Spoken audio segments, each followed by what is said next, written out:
Welcome back to Blood, Sweat, and Gear. I'm Scott McNally, and with me, as always, the dependable guy out of our group, Skip Hill. What's up, man? How you doing? You said dependable, so I'm gonna assume that you were referring to S2H as not dependable. What? By the way, where? I don't. Oh, he's not here. He's not here. Well, usually he's in the shadows, but now he's not here at all. That's true. Yeah, he's just plain not here. I know he's in the middle of contract renegotiations. He's holding out. Yes, yeah. What is it, like the summer season of advices? Yeah. Contracts are up right now. It's a lot going on. A lot of gossip, a lot of news, a lot of trading. I said not to renew the contract, but I mean he is part of the dynamic. It's like without him, so it's like okay. Yeah. You know? Enrique Smith said tan. I think he's referring to me because I look kind of tan. Oh, damn. I thought he meant me. No, of course he meant you. You're the tan one. You're the tan one out of us. I'm the tan guy. I don't think anybody has seen me without pictures. If I pull up pictures from the past, they see me white. Otherwise, you don't know. Actually, I just posted a picture from my first. Well, it wasn't my first show. Ooh. I fucked up. Well, I'm this old, and I thought it was my first show because my buddy Alex Whithold, I don't know how to say it. It's Whithold. I know Alex. Terminator. Yeah, right. Yeah. So he kind of called me and a couple other guys out for, to post first show pictures. So I'm like, okay, cool. I posted. And I'm like, get the year in there. And I'm like, after it was posted, I was like, yeah, that's not my first show. The more I think about it. And I had the year wrong too, which is even fucking weird. I don't know. I can't keep track of shit. You look pretty good there. I'm going to go to your page. I'm going to grab that picture so that I can show the audience too, if they haven't seen it yet. But you looked pretty good there. I also, before we get rolling here, I wanted to mention that this program is brought to you by TrueNutrition.com. You can use our code ADVICES for some additional savings. I know several listeners that are using Team Skip Protein now that are using the code and that they're shopping with True Nutrition, which makes me happy, man, because they're definitely a high quality company. You've known Dante since like way back in the day, haven't you? Pretty much grade school. Yeah. Throughout high school and college, we slept with the same girlfriends. We're tight. We go back a long way. Oh, that's real tight. His wife used to text me and stuff, and that he wasn't very comfortable with. That's an inside joke. Actually, no one's gonna get that but me. But if I post that on he posted a picture of his wife a few weeks ago, and I said that I needed for him to say hi to her because she had quit texting me, and he thought it was the funniest day. It's we have those old inside jokes from the Intense Muscle days, so it's kind of nice to revisit those, like old people do on occasion as the years pass, and Ooh, I got your picture here. Sort of thing. I got the Skip Hill. You're doing kind of like an ab shot. Your legs are off to the side there. I don't even know. This is not a traditional pose. You're kind of like you're doing something that looks good on you, though. You get to see the definition in your leg, everything going on in your core. This is a nice shot. So this is not your first show, though. This is how far in? No, this is the first show that I actually ended up winning my class. Oh, so maybe that's. Oh, it is up. I see. Okay. Yeah, it's 153 pounds. I think I was 21. It was in 1991. Yeah. Just met my wife. Well, okay. I did. I just met my wife the year prior. Yeah. Okay. Here's how it goes. I'll just get it out there. Okay. I met my wife. I was bouncing at a college club in Kalamazoo, Michigan. You were a bouncer, huh? Yeah. Definitely. And it's this really popular club. So the line goes out around the building and everything else. She's always in the back with her friends because they get there way too late. Thought she was cute, so I started taking her up to the front, let her in. Her and her friends in, her ugly friends, basically. Okay. I don't even know if she was that cute, but her friends were kind of ugly, so maybe that just... maybe that made her look cute. But anyway, I would take her in, and that's just kind of how I met her. So 3 months later, she was pregnant. Oh, whoa. Yeah, and so it's one of those things where they always tell you, it's like, the bar is a bad place to meet your future wife. Not true. Yeah. No, it's just not true. Because my wife's cool as fuck, and it's been our 26th anniversary will be August 15th. That's badass. So we have 4 kids. We're awesome. I know it happens sometimes, but I mean, I always tell my kids, I'm like, okay, this is what your mom and I did. Yeah. But don't do that. Right. don't sleep with women from a bar you work at a college bar where everybody pukes in the bathroom and shit like that. Yeah. Or guys, that's like statistically the chance of finding like the one is probably pretty low, is what you're saying, right? Yeah, exactly. And I'm thinking to myself, how did I even get on this? But this is why. She was pregnant with Taylor, who's now 26. That's how fuck this was. When I did the show. So the show was in like May of that year, and then Taylor would have been born July 21st, obviously. Well, not obviously to you guys, but obviously to me. So she was big, and this was my first show that I actually won, and I was natural. No shit. Okay. Like legit natural. It's a Mid-Michigan natural. It's a Mike and Gloria buckle. You probably know. Yeah, the Buckles are still around. Yeah, Mike Buckle, he still promotes shows. He promoted the Ironman that I competed in last year. Okay. Yeah. And I think they still have the Mid-Michigan, if I'm not mistaken. They have something along those lines. Yeah. And I remember who I lost the overall to. Who was that? I don't know if anybody would know because, I'm old as shit. But Dave Bird. No, he drove a bright yellow Jeep, which doesn't matter for okay. You remember Hal Shannon, right? No, sorry. He owned all the powerhouses in Kalamazoo. No, did he? No, I never heard of him. Yeah, that's where I was training. He owned all them. There was Hal Jr. and the only thing I remember, he had like a stammer or a stutter. Okay. But that's just back in the days. I mean, like I say, I was training over there when I was in my late teens, and then got into the show. I think I was 21, pretty sure. So 153 pounds, and which made me a bona fide middleweight at 5'9", or just under 5'9". Hey, you got to start somewhere, right? Hey, exactly. It wasn't a very big show, but I mean, you can look at it and see, like, okay, that looks like Skip. I guess I put on 63, 73, 83, 93, I don't know, maybe like 50 pounds, which is kind of normal over the course of 15, 20, well, it's been longer than that, 25 years, I guess, but yeah. So it's cool. I look like that. I'm just bigger now, and I'm not as natural. Not as natural, huh? And I'm dark. I am darker. I have a better tan now. Yeah. I have so I had a video I want to show you of a leg extension I did today. But before I get to that, I just wanted to give everybody like a little bit of an intro here. So this is Blood, Sweat, and Gear, part of the Advices Radio Network. We started on audio-only podcast. We transitioned over to video. So now we're still doing this on audio, but the video is available on YouTube. If you guys aren't watching, then head over there because the video has some cool stuff. I'm enjoying the features. Not everybody, Skip, is a video fan. But we are getting some new listeners, which is awesome, and some new subscribers over there. And some of them are people I think that we didn't have before. So we've got that available. We're going to talk bodybuilding today. We've got some various topics that we're going to discuss. We're taking questions. So if you guys have any questions, go ahead and post them up here on the thread for the show where you're watching this live. And then once again, later, you'll be able to check this out later in the week at the Advices Radio what am I trying to say here? YouTube page, as well as the audio stuff over at vicesradio.com, iTunes, and all your other podcast apps. Of course, I'm here with Skip Hill. Skip Hill, a contest prep diet coach. Been working in this industry for over 20 years. You got a twitch going on there? Got enough electrolytes, Skip? I was winking. Oh. Yeah. Couldn't. Yeah, it did look like a twitch. You're right. 20 years. Yeah, 20 years. I don't know.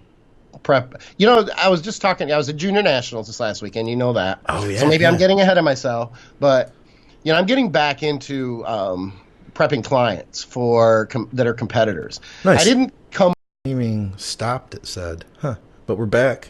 It froze. It froze on us. So we might have missed a minute of that. But you're back doing contest prep coaching. What made you decide? What made you decide to get back into this? Because I know what it's like, man. Like, I mean, it's a lot of fun to coach people and to see people get progress.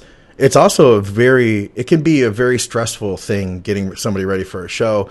There's so many things that are time sensitive. They care so much about what they're doing. So that's some added, I don't want to use the word stress, but it's added responsibility, on you as a coach to make sure that you do everything they can to have the best experience they possibly can. It's definitely more stressful than, say, just working with somebody who's like a lifestyle client, right? Oh, absolutely. I mean, I always say you can run 10, 12 off-season clients for every one prep client that you run. I think what I did was I may have, and I don't know for sure, but looking back on it, I've given it a lot of thought. It may have just been that I was so busy and I was doing so much. And, the demand for your time and attention is, I hate to say it because I don't want to make it sound like off-season clients are, not important or anything, but the amount of time invested in the fact that there's not this hard and fast black and white deadline like you have with shows. Yeah. If you're running a lot of competitor clients, it really gets to a point where you just feel like you literally have no break, no time. I felt guilty even pulling back saying, look, if it's important on Sundays, I'm going to take Sundays off, spend with my family. I'm not going to be in my forum, which means I'm not going to be doing client work. But if something comes up and is important and you need a response, or you need an answer, email me, text me, I'll help you out. But people wouldn't do that because I had said, this is family, my family. And they just don't want to. Like they're bothering you or something. It's like, no, you're not bothering me. This is how I feed the kids that I'm trying to spend time with. So, make my living. I mean, they understand, they know, they grew up with it too. So, but as I said, with anything, you just kind of get burned out. And I'll use the word stress. I do think it's stressful. Yeah. There was I maxed out. I was traveling all the time, and it was fun. But yet, then the weekends start to slip away with my wife and my family. And it comes back to balance. I just wrote an article for Elite FTS about balance in bodybuilding, and I just think it's so incredibly important. And it's not something that you achieve and then say, oh, I'm there. It's a constant fight and a constant balance. It's easier for someone like myself who's done it for a long time because you know what that balance looks like. Yeah. But it'll tend to teeter. It'll go left, it'll go right, and you try to keep it as equal and in the middle as you possibly can. And, it's tough. So I think it's just I'm fresh now. I took that time off, which was vital at the end of last year, where I just got out of the gym. I just didn't do anything bodybuilding related other than my clients at that time. And I had backed off considerably, even with off-season clients last year. Really? I was running only about 60%. Okay. And I was able to do that because we had moved down here. And of course, my wife makes, she makes great money too. It's not like we're poor and not paying bills, but it allowed me to not have to really be people who do what we do and make a living at it, a good living. Not the side hustle guys and that sort of thing, but the guys who depend on it to pay not just pay their bills, but to, feed their kids and put their kids through college and shit like that. That's an added stress as well. Absolutely. You're just constantly pushing. You're grinding, and the truth is, the more you work, and this is the part that's hard about balance. The more you work, the more money you make. When you're well known and you're established, that's just the truth of it. The longer I sit at this computer and post shit and interact with people, the more client inquiries I get, and then when I pull away for a week, it'll slow down. If I pull away for 3 months, it slows down to a crawl. So, you get burned out. That's just the bottom line. You just get burned out with anything. And anybody who thinks, oh, well, I had people tell me, well, you're just not passionate anymore. That's a pretty shitty thing to hear from someone and I've said it before. You've heard me say it before. So it grinds me a little bit. Yeah. But when you hear it from somebody who's only been around for 5, 6, 7 years, it's just I can't help but pull the 3-decade trump card. Just be like, dude, stay around as long as and tell me years later, that it doesn't impact you and there's no position or there's no point where you get burned out and need to pull back, because you will. It's just natural to do that. Okay, so big question then, because you mentioned balance and you had said you had written an article. First of all, is that over at Elite? Yeah, Elite FTS, yeah. Okay, so Elite FTS, where, for anybody who, isn't listening or hasn't listened or watched the show before, Skip writes for over at Elite FTS. Definitely check out all his stuff. You always put a lot of stuff out over there, but balance was the topic of this latest article. Can you talk a little bit about, for you, it's not only bodybuilding, but it's bodybuilding, coaching, bodybuilding and work and life, hanging out with the wife, with the kids when you can. How do you balance all of that? And there's going to be a lot of people listening, because I think that's what everybody is really struggling for, is to have it all and to be able to give 100% to all of it too, Right. I broke it down into 4 or 5 different things, but one of them, one of the points I make is, your spouse or your wife, your kids, the people around you who aren't related to bodybuilding, directly related to it, and really don't care about it and aren't as passionate about it as you are, they don't care to hear about fucking bodybuilding all the time. Right. So one of those components was to compartmentalize and, do your shit, have your bodybuilding, and then move on with the rest of your day so that you have other things you can talk about. But it's also, like as an example, structure and getting your workouts in so that, your kids want to be in, and I don't want to come back to kids. Not everybody has kids, but I relate to having kids because that's part of having a family. And I think that, it'd be difficult to tell. What do you do with kids? Do you say, no, you can't be involved with sports, or I can't take you to the spelling bee or whatever, because daddy has to train? I mean, right. That's just, and people tend to have this understanding like, oh, my kids understand because they've dealt with it since that's not fair, whether you think they understand or not. What you do in a situation like that is you end up structuring and scheduling your time for your hobby, because it's a fucking hobby, unless you're a pro. If you're a pro and you're making a living, that's completely different. But you still have the flexibility, just like the rest of it. Train in the morning. Train after they go to bed. Basically just structure your day so that you are able to not take away from your kids. And if it's not your kids, it's your wife, it's your spouse, it's your family, it's your girlfriend, it's your boyfriend, that sort of thing. Yeah. So it just comes down to those things. I won't give them all away, but I mean, it's structure, it's planning. It's, like I said, compartmentalizing. But there's a couple more things in there. But if you guys are interested, read it. Elite FTS, Skip Hill. I've got 150 articles probably over there for 6 years, and I'm also a coach. So I do have a coach log that's up every week as well. So I just pulled it up so everybody who's watching the video right now can at least see the front cover of the article. 5 ways to find a healthy balance between bodybuilding and family, by columnist Skip Hill. So yeah, you guys can check that out if you're interested over there. It looks good, man. I'll be interested to check that out. Hey, one thing I wanted to ask you about, I have this video. I was training legs today, which I got to tell you, man, I had a great workout today. I was really thrilled with it. I'm going to see if I can play this video here. Let's see how that'll work. Yep. Okay. So we're watching this video right now. And I showed it to you earlier, so people, you'll know what I'm talking about when people are watching it. What do you think of this thing, man? It's a weird leg extension, run by cables. Yeah, I had to look at it. It was funny. I was looking at it, and it didn't come up very big on my phone, so I grabbed my glasses. I'm looking. I'm turning it sideways. I'm like, what the fuck is this? I'm like, okay, it's a plate-loaded leg extension. I'm like, I don't see the arm. Where is the freaking arm? And I look. I'm like, you guys got some... What the hell's he got on his feet? He's hooked up a cable attachment. So I can see, basically, now correct me if I'm wrong, but you're slipping your feet into what is essentially like cogs or something. Pretty much, man. They're like, It's like a little boot with a cable on the heel. Okay, do you have to balance it then? Left? Yes. I don't understand. Yeah, okay. So each foot is independent, and you have to bring each leg up independently. It's interesting because you get a ton of like shake in your legs while you're lifting that up. It's like not only do you have to bring it up, but you also have to stabilize it too. So it was pretty cool, man. I thought about that today because this is a machine that I never see this anywhere else. So first of all, I wanted to ask you what you thought of it. Have you seen one of these before? I haven't. I've never. And it's funny because I don't say that very often. I've seen a lot of shit. Sometimes I haven't used pieces of equipment, but I've seen them. Yeah. I have not seen anything like that before. And I'd be lying if I said I wasn't a little jealous. I do want to try it. It's cool. Try it. It's cool, man. It's cool. And the funny thing is like, so it's at Powerhouse Novi, which is their world headquarters. They have 3 other leg extension machines. All of them are different. And I'm just waiting for the day that like they get rid of it, because I never see anybody on that one, and it's over in the corner by itself, like amongst a bunch of other stuff where it doesn't make sense. But I love it, man. Whenever I can remember to get in there and use that machine, I always do.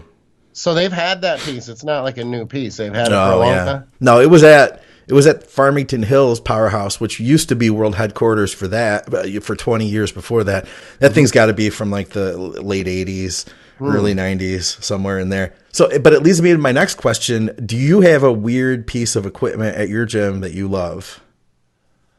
Weird piece of equipment. Like something out of the ordinary. Well, I'll tell you, I trained primarily at Titan here in Fort Lauderdale and Miami. I'm looking around because I'm thinking Miami Iron. There's not anything weird. Vertical leg presses have made a comeback. They're not weird. But if you would have seen a vertical leg press 10 years ago, that would have been kind of strange because you didn't see them. But no, I don't have, when I go back to Michigan, I train at Reps, they have the old chain driven Nautilus, like the pullover and the leg extensions, they look like astronaut because they're so tall in the back, the stack comes from the back, but that's about as weird. I can't now. Oh gosh, it sounds like another bad plug, but I just submitted an article again for Elite FTS, which is 4 exercises I've seen on Instagram that didn't suck. Yeah. And there's a couple that I thought, oh shit, that's pretty good. I would not have thought of that. But it's not anything, and it's not really because of a piece of equipment. So God, I can't come up with anything off the top of my head. It's going to be a bitch, too, because we're going to move on. And then I'm going to be like, wait, I did think of something. You'll think of something at the break or something. Right. What do you think about, are you still using the, you call it the Pit Shark over there at Miami Iron? Yeah? Yeah, definitely. My back is in a really good spot now. And I'll admit, my posterior chain is weak because I'm just scared to, I'm not going in and doing regular squats. I'm not pulling dead. So I do have a weak posterior chain, which sucks because my back is weak, so it would be nice to be able to do that. But I'm not big on deads anyway, and I don't think they would make my back wide where I need it to be wide anyway. I know there's going to be people listening and be like, oh my God, he's got a bad back and he doesn't want to deadlift. This is why, or he's got a shitty back and this is why he doesn't want to deadlift. Geez, it should be obvious, Skip. I'm just not a big deadlift guy. But at the same time, my main priority really is still, even above growth and maximum size, is protecting my lower back. So I'm going to continue to use it. And I can put up, good weights with it and stuff. I still squat, but I'll squat in a Smith machine, and I do it at the end of my workout when everything else is fatigued so that I can help to keep my poundage down, which makes it easier on my back. Plus, my back is warm at that time, so it's less vulnerable to injury at that point. I love it. I love them. I got a question for you. Do you ever do like donkey calf raises? Oh yeah, I think it's probably one of the best. If people ask me like, I pound this, I pound that, my calves won't grow, and say what is the best exercise, I would say just go with seated and donkey calf machines. We used to do them old school, man. Yeah. What do you mean by old school? Well, back in the days, you just climb up on your partner and rub your fucking sweaty balls on their back. I was fishing here because Melissa Hill commented. She said he likes me to sit on his back for old school donkey races. So you guys still do that? Well, this is part of the problem with doing this on a Sunday because she's not at work and she's got a lot of time. She's also drinking. Don't spit it. It's not that.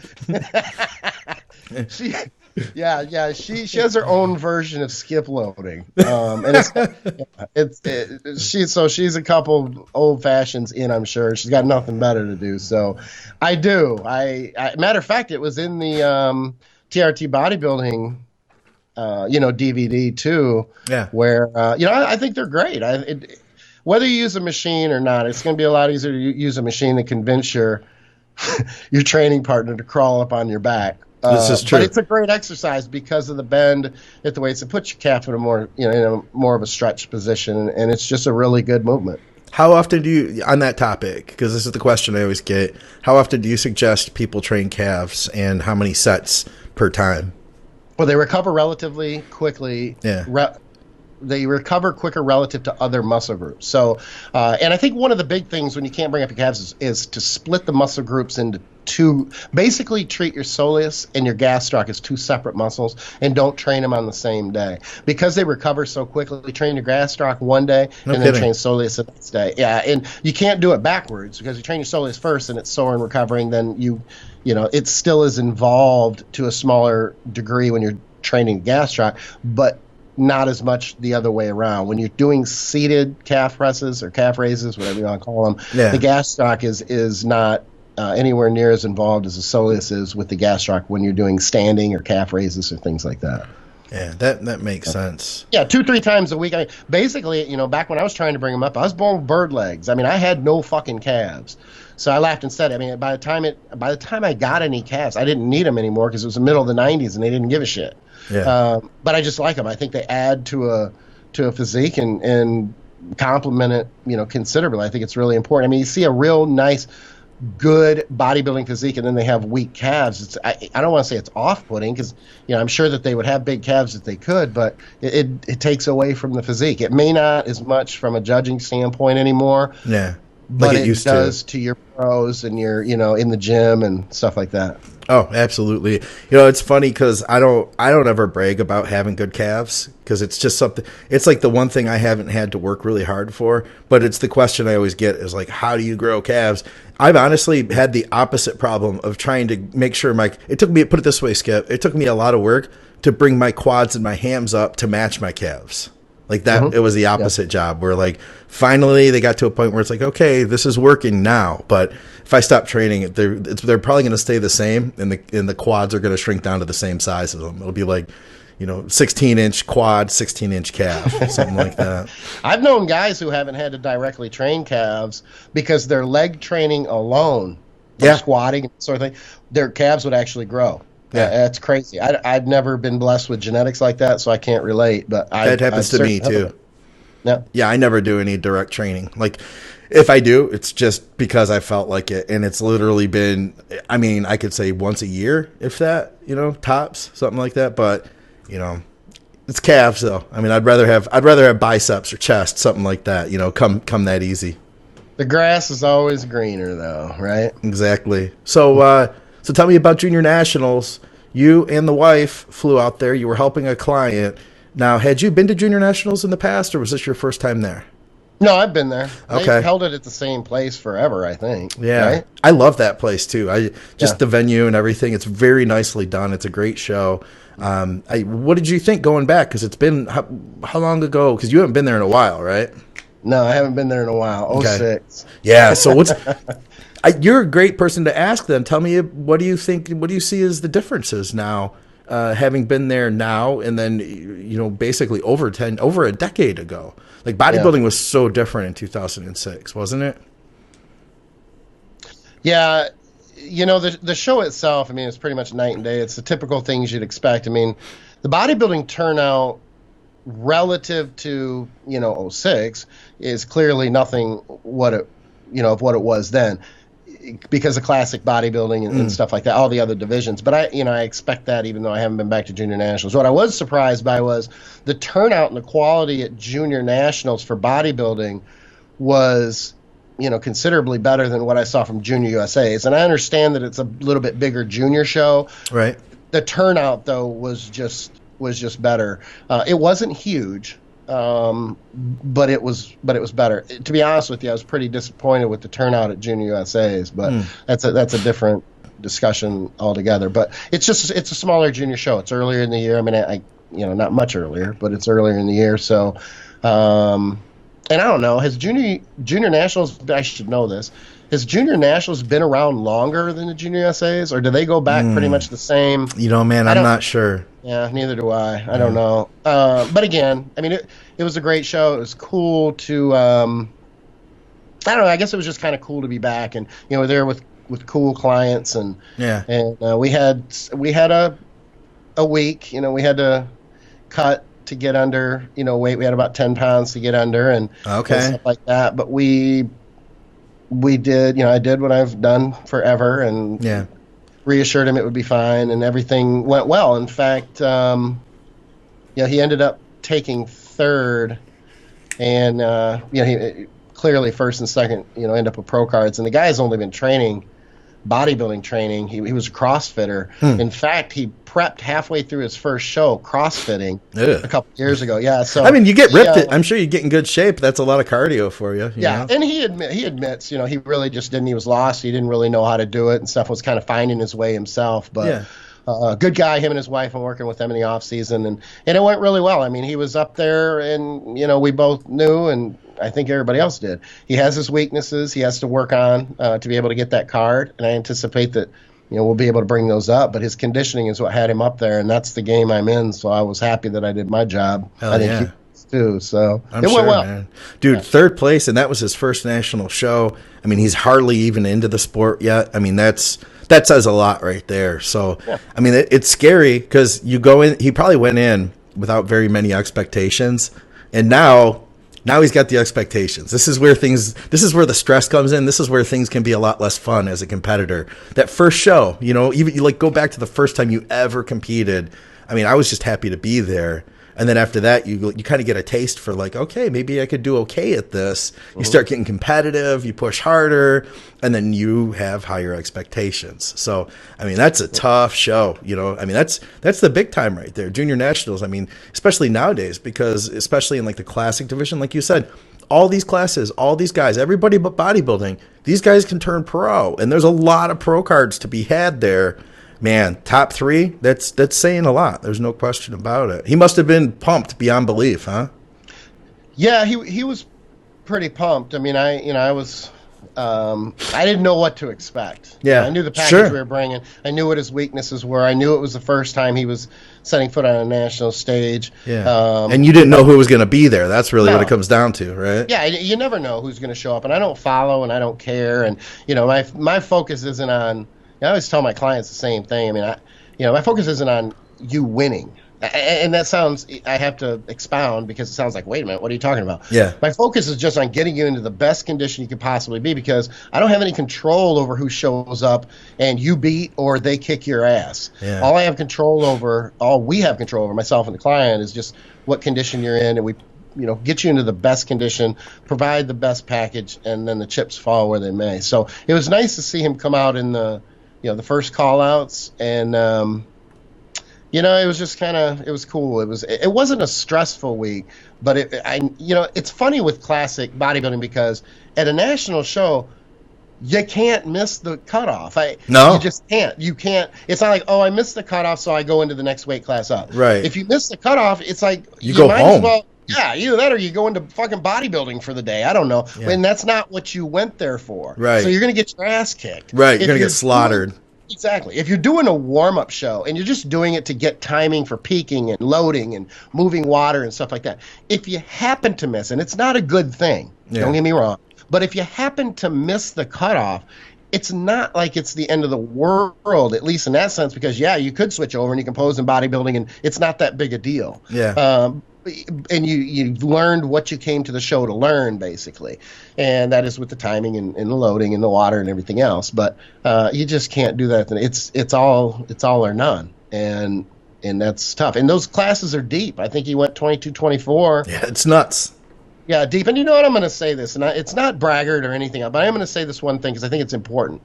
If you're going to sit backstage as a competitor, don't scoff or laugh or that sort of shit at what someone else is eating, because they may get up on that stage with better condition than you and kick your fucking ass. Keep your mouth shut and let your physique do the talking, and mind your own prep. Mind your own, whether you're full, whether you're dry, what you're eating, whether you're eating McDonald's or not eating McDonald's. Right. It's not your fucking business. And I love how shit works like that. Yeah. Because I tell you, the two guys who were laughing weren't laughing after the placings were called. No kidding. So there were guys laughing there? Yeah, it wasn't a laugh. It was a what the fuck? Like this sort of shit. And I understand that it may be odd to people. They can be odd. That's fine. All I'm saying is you just don't do that. The other thing I thought was funny was, and I made note of this on social media, because these things are entertaining to me and they shouldn't be, and I know that it shouldn't matter, but trainers at these shows, especially at national level shows, it's just this huge entertainment thing I get from guys parading his client around, decides to strip his client down in the middle of the lobby. Yeah. You have halls going both ways that are massive with the same lighting, and nobody's in them. Strips him down, and I don't want to throw my wife under the bus, but I didn't say anything. My wife laughs and tells me, it's like, well, he's not ready. Oh. And I'm laughing. I'm like, go figure, because That isn't what winners do. Yeah. They don't do that. And trainers don't do that. Yeah. It was just kind of this bizarre, and they all have a chip on their shoulder. When you go to talk to them or something or say something to them, they don't want to acknowledge you. It's just this, I call it like pissing. It's like when you go to a new gym and the members who are out there regularly see you and you're the outside. It's like they're walking around ignoring you, pissing on the equipment, marking their territory. It's just this bizarre kind of thing, and that is the part I think that is really off-putting to me. Yeah. And then I have to remind myself that there are so many good people, trainers, clients, competitors, moms and dads and good people. It's what happens though is it's hard when you're in the sport for a long time and you've seen so much to not focus on the shit bags. Sure. And the negative people with the negative and then it drags me down because I'm sitting here bitching about it on podcast. Yeah. So there's that. Yeah, but I don't feel like you're complaining. It didn't affect you. It doesn't sound like. It doesn't sound like you walked. It didn't sound like it changed your experience. Oh, but I think what it is that it just passes on the negativity in a certain degree. It's something that really shouldn't even matter. But I think I bring it up because I look at it this way, to be honest with you. Maybe that guy is listening. And you know what? If he liked me and now he doesn't like me because he knows I'm talking about him, well, I don't know. Find another fucking podcast to listen to. We don't like each other. We're not going to have anything in common anyway because I don't know. I just think it's just fucked up. I would never do that. Not even as it's just, you're putting your guy out there. You're telling him he's going to dominate the show. His words were, you're going to dominate the show. Yeah. And then he has last call outs. I mean, the poor fucking guy. Yeah. Yeah, I want to go back to my trainer and go, dude, you paraded me around in the lobby and had me stripped down, then told me I was a dominate show. Oh, you got, and then I bet what you would hear is, dude, you got totally overlooked. Yep, you got robbed. You got robbed, man. It's politics. It's whatever. Did you see that guy who placed ahead of you? He looked like shit because of this, and this, and you had him beat here, and there.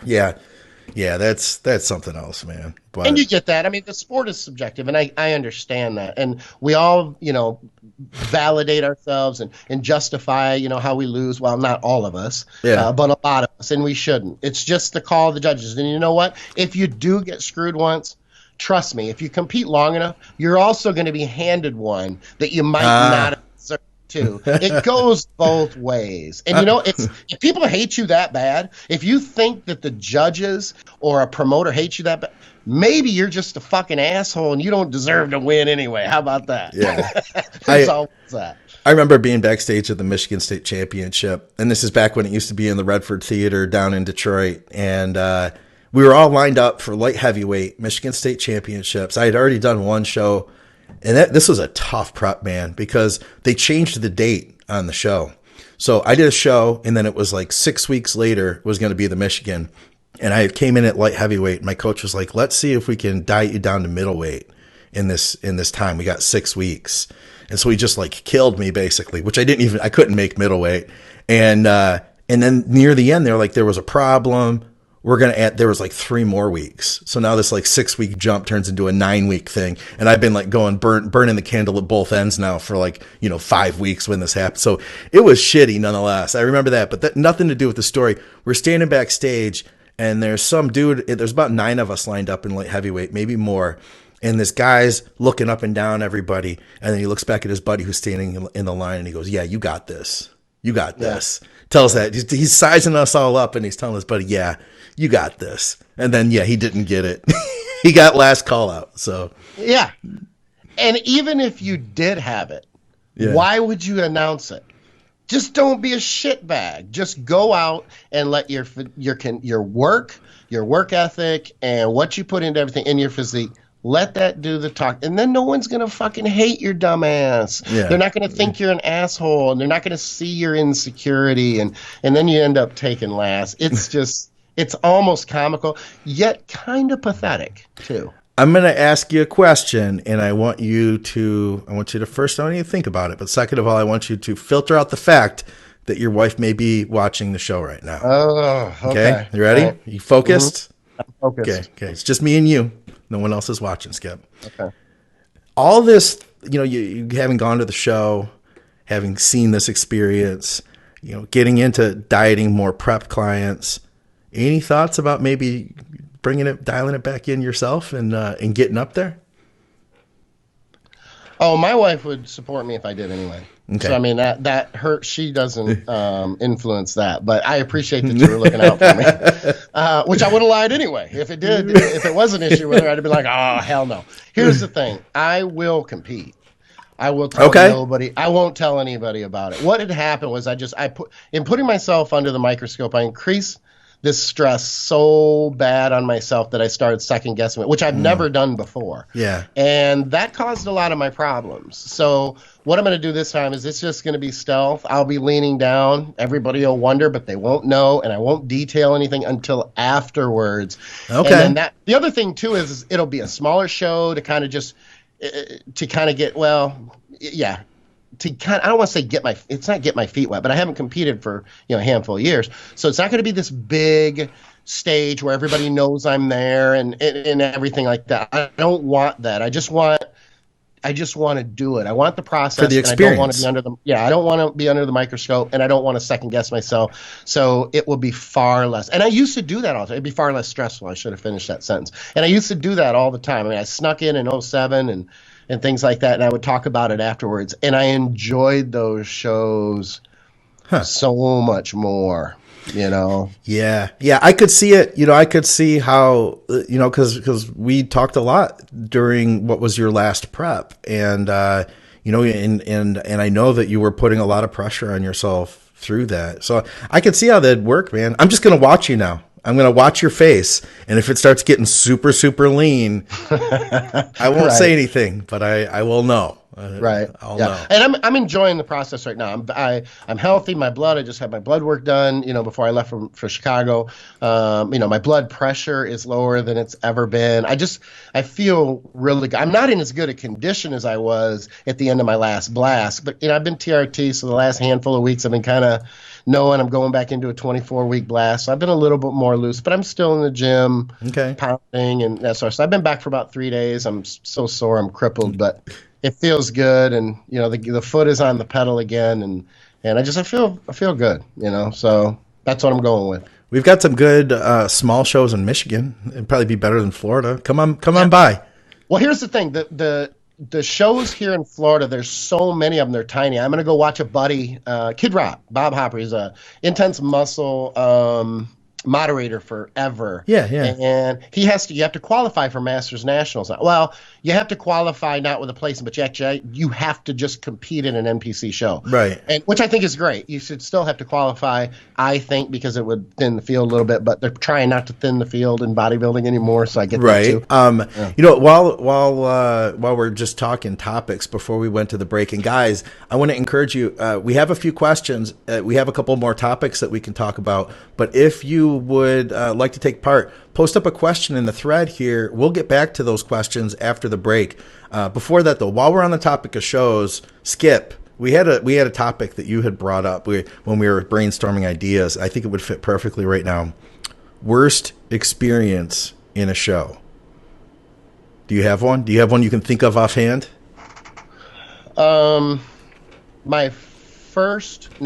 Actually, it might have been the show. I think it was. No, it wasn't. God damn. Anyway, it was one of the few first shows that I did. Yeah. And I'm thinking it was the Kalamazoo. It was the Kalamazoo.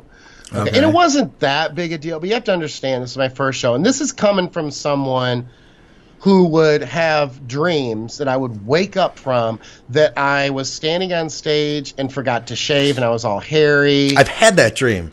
Isn't it fucking bizarre? Like, what is that all? Obviously there's some subconscious component that I'm not going to prepare or something. I don't know. Yeah. I had that dream where I was backstage and I was shaving then. I was like, okay, so figures on. I've got a while still. And I'm like shaving my chest backstage. Oh my God. Not long enough. Right. You're better off going out there hairy than being like half shaven. Yeah. Because then you have that contrast. Right. No, and like I said, it's not that big a deal. But with me being so OCD, and it was my first show, I remember that I got out on stage for the Kalamazoo. When you first come out in the lineup, right? And we're all facing forward. I'm just I'm loving it. I mean, this is like the dream, right? It's my first step to the Olympia, as far as I'm concerned. Yeah. And it's a formality. You have to understand the Olympia is a formality. I just have to take these steps. That's all it is. So I'm standing up there and they say, competitor, blah, blah, blah, you don't have your number. So I'm looking around like, oh, who's the dipshit that doesn't have his, oh shit, it's me. So I'm looking at my buddy who's in the first row, and he's got my bag, and I know he's got my number in the fucking bag because my dumb ass didn't put my number on, right? Oh. So instead of, and in hindsight, I look at it and go, okay, I fucked up, but you're going to make me leave the stage with everybody up there and go get it, and it's a local show. So in hindsight, I'm going, you guys are fucking douchebags. But at that point, I'm walking away. I'm like, I'm sorry, guys. So I'm walking, like this fucking dumbass, kid who fucked up. My buddy's coming around backstage, gives it to me. I'm poking myself, bleeding, getting my fucking... Did they wait up for you, the show? They kept them on stage for me. Wow. And then I ran back out, and check this out. I was the first one to do my posing routine. Mm-hmm. Okay, and you get 60 seconds, right? Okay. My 60 seconds was about 7 seconds. Oh, and God. I looked at him just like a kid who had been told by Mr. Olympia in the gym. Like I'm 15 years old, and the kid said, oh, God, you're not very big. What are you doing in here? I mean, it was that sort of thing. And I just looked at him like, oh my God, you just so fucking screwed me because I forgot. And it wasn't like it wasn't legit. I did fuck it up. Wait, what do you mean your posing routine was 7 seconds? Like they basically cut the time. Basically, they were saying, you wasted our time. You don't get to pose for 60 seconds. I'll be damned. And when I say 7 seconds, I would say maybe I'm being a little maybe it was more like 15 seconds. But I tell you this, I was able to hit about 4 poses and my time was done. Damn, man. Damn. So I just thought it was kind of a crapper because I thought, wow, I was pretty much fucked from that point. So I'm going to blame my low placing. So you you got a low placing. Oh yeah, I did not place anywhere. Here's what I told people, because this is how this shit works. I saw the scorecards afterwards, and there was like 5 or 7 judges, and the highest one was 7th place. Okay. So I placed 7th. That's what I told everybody. That was my. Oh my God. Yeah. I was lying. I was fucking lying. I was like fucking 18 or 20. I didn't kind of did. If you asked that one guy who voted for you for 7th, he had your 7th all day. Yeah. Exactly. Don't talk to the other judges. Just that judge. Yeah. That's funny, man. But that's really about the only thing that I think I've ever had that myself personally. I've probably seen a lot of shit. Yeah. Yeah. I haven't had too many bad situations. I used too many Diazide one time and I cramped up, but I mean that's par for the course. It wasn't terrible, and I can't think of anything like that was like that. Like that was way worse. I guess I can't top you, Skip. That was pretty bad, especially for like a first show. But you know what? At the same time, you got it out of the way, and I bet you'll never forget your number again now. I will never, and every time I put that number on, every time since then, I have thought about that. Never, and same with clients, never forget your number. And it's easy to do. You've got so much on your fucking mind, and you just don't think about it. It's funny that you say about the cramping and everything, because I do remember my show in 2004. Yeah. I used Cytodrin one time. I've heard of Cytodrin. I don't know. I can't remember what it is. Yeah, I researched it the hell out of it and I came up with a dosing protocol, and it helped considerably. But what it did do is it made me so fatigued that I was sitting in the diner after prejudging, and I'm not kidding when I say this is the best way to explain it. I felt like I had cinder blocks for feet. No kidding. Yeah, and I looked down at the floor, and the people with me, they were like, why do you keep looking at the floor?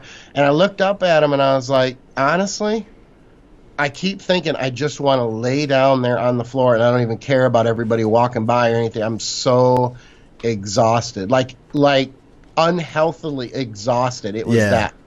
But that's, and the only thing that made me think of that was the when you said diuretics. I thought, well, Cytodrin, that was kind of a, But Cytodrin isn't used much anymore, and the main reason is because it's hit or miss. You can sometimes really fuck up condition with it, and you can ask Chris Havcost, because he was a client of mine. He was a great competitor, and we argued one time about He may give a different version, but we laugh about it now because it's been years. Actually, it was '06 Junior Nationals. How about that? Yeah. And I did not want him to use it for those reasons, and he insisted that he wanted to use it, and it did. It fucked his condition up. I'm not familiar with Cytodrin. I don't know what it is. Yeah, it's kind of an old school thing. It's a lot of people use it low dose for anti-estrogen, but it's anti-cortisol, and there's dosing protocols. It's a complicated dosing protocol to get right because the body will adjust very, very quickly. So there has to be this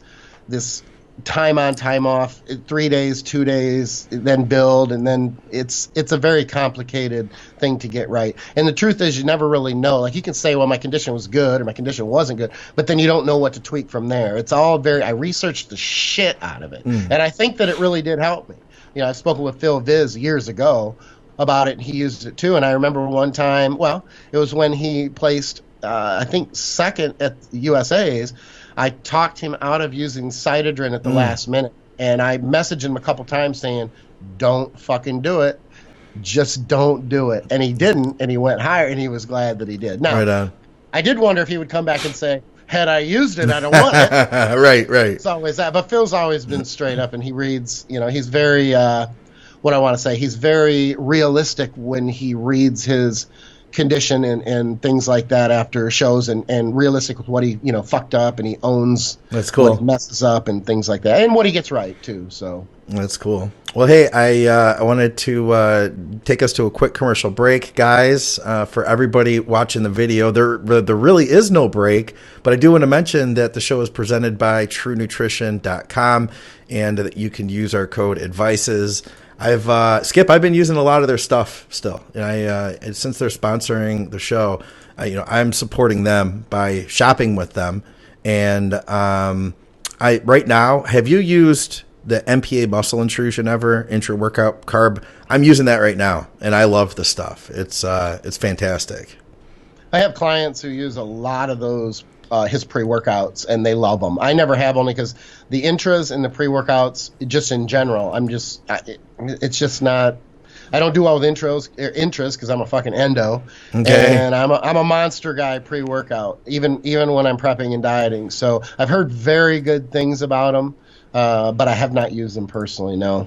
Okay. Well, I just wanted to mention that really quick. While we are breaking, do you want to grab any water, use the restroom, anything? Are we good to go? I'm good to go.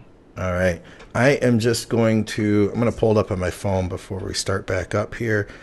We've got some questions.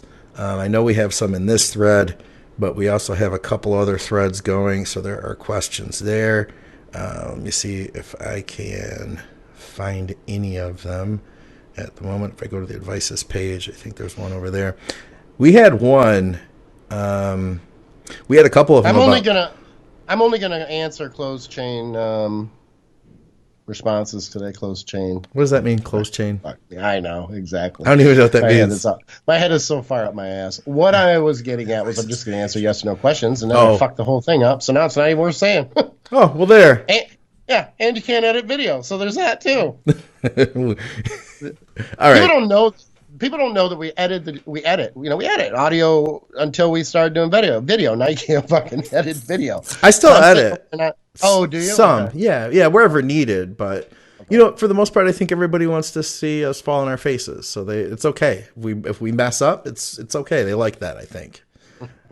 Did you see that picture I posted on Instagram? I used that picture of me and you and Chewbacca as S2H. Oh yeah, I love that picture. All right. I got a couple questions here. We've got one that came in on this thread. Guys, if you have any other questions, please bring them up. And here we go. Welcome back to Blood, Sweat, and Gear with Skip Hill. I'm Scott McNally. Once again, the show is brought to you by True Nutrition. Our code is ADVICES. And Skip, I got a couple of them that are not going to be fun questions for you because I know you're not a SARMs guy, flat out. You're not a SARMs guy. And so what does Alpha_HU ask us? He asks about our experience with YK11, either personally running it or with clients. Have you had anybody that has run it that you work with, or do you just tell them no, put that down? Zero. None. Yeah. And I'm not against those things. I think what it is just the people that I work with. The people that I work with use drugs, ladies and gentlemen. Yeah. Okay. Yeah. I don't know how else to. I don't know how else to say that. It's just not something that I admit that I don't know a whole lot about because I don't have a lot of experience with them, and that's why I typically push those off to those kind of questions off to you or to S2H. I don't think S2H has a lot of experience either. He just knows everything about everything.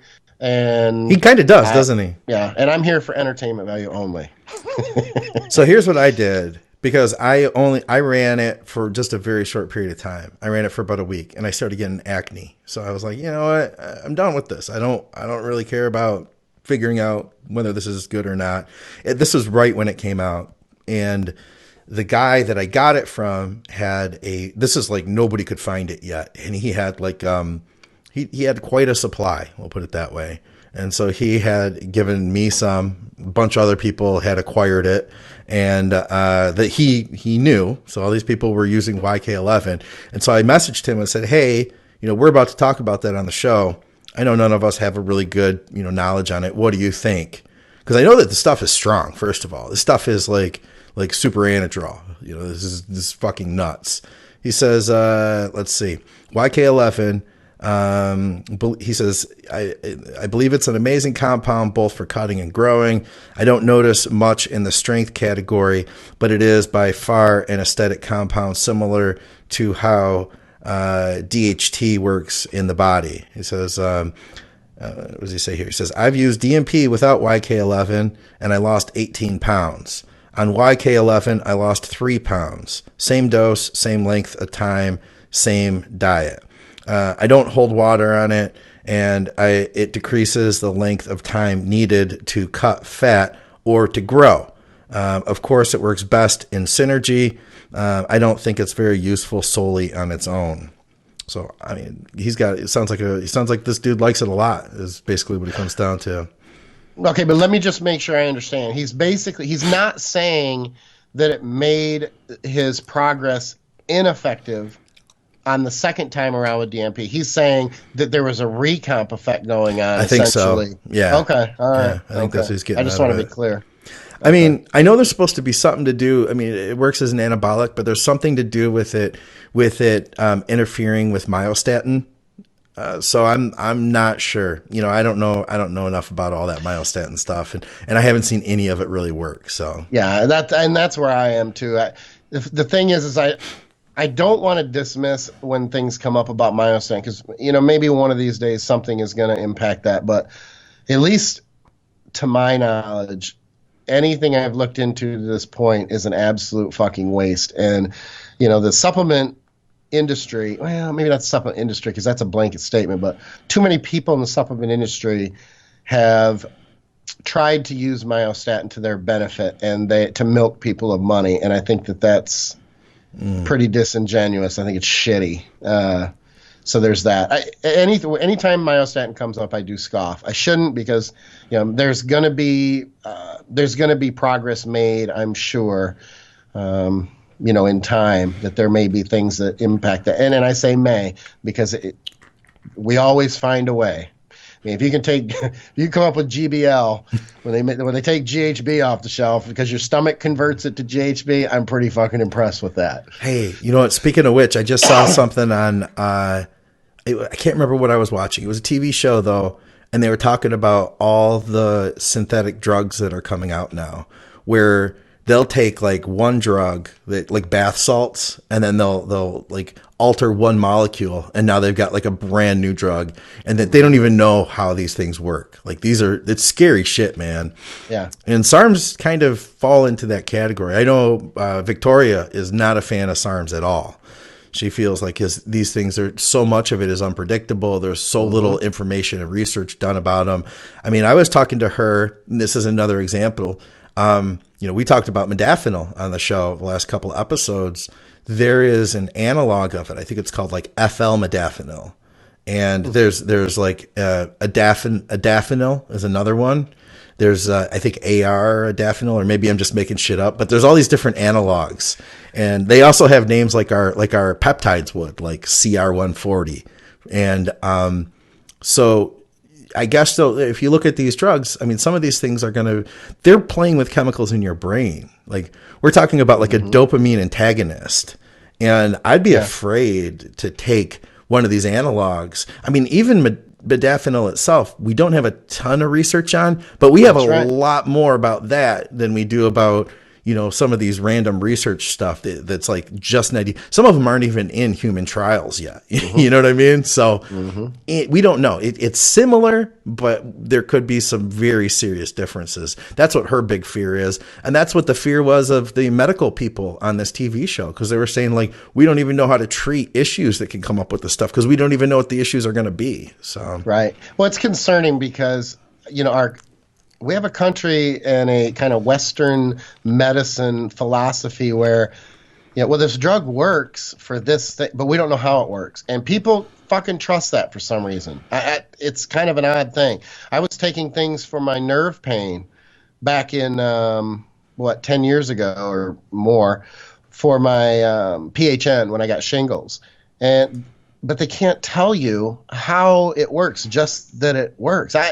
And I'm looking at them, and I'm pretty desperate because I had, it's pretty bad pain. Yeah. And I was one of those people that I'm looking at them going, well, I trust you because I want this pain to go. We do that a lot with medicine. And the modafinil is a point that I made on the show when we were talking about it too.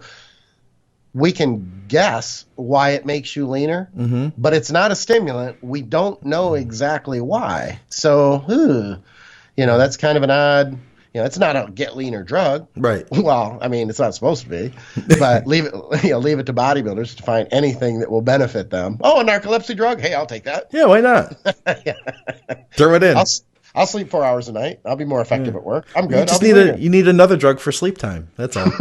Yeah, exactly. That's the other thing. Well, I have this drug, so I must take this drug to counter it. Yeah. And then this drug to counter that. Now you're talking bodybuilding. Yes. What we do.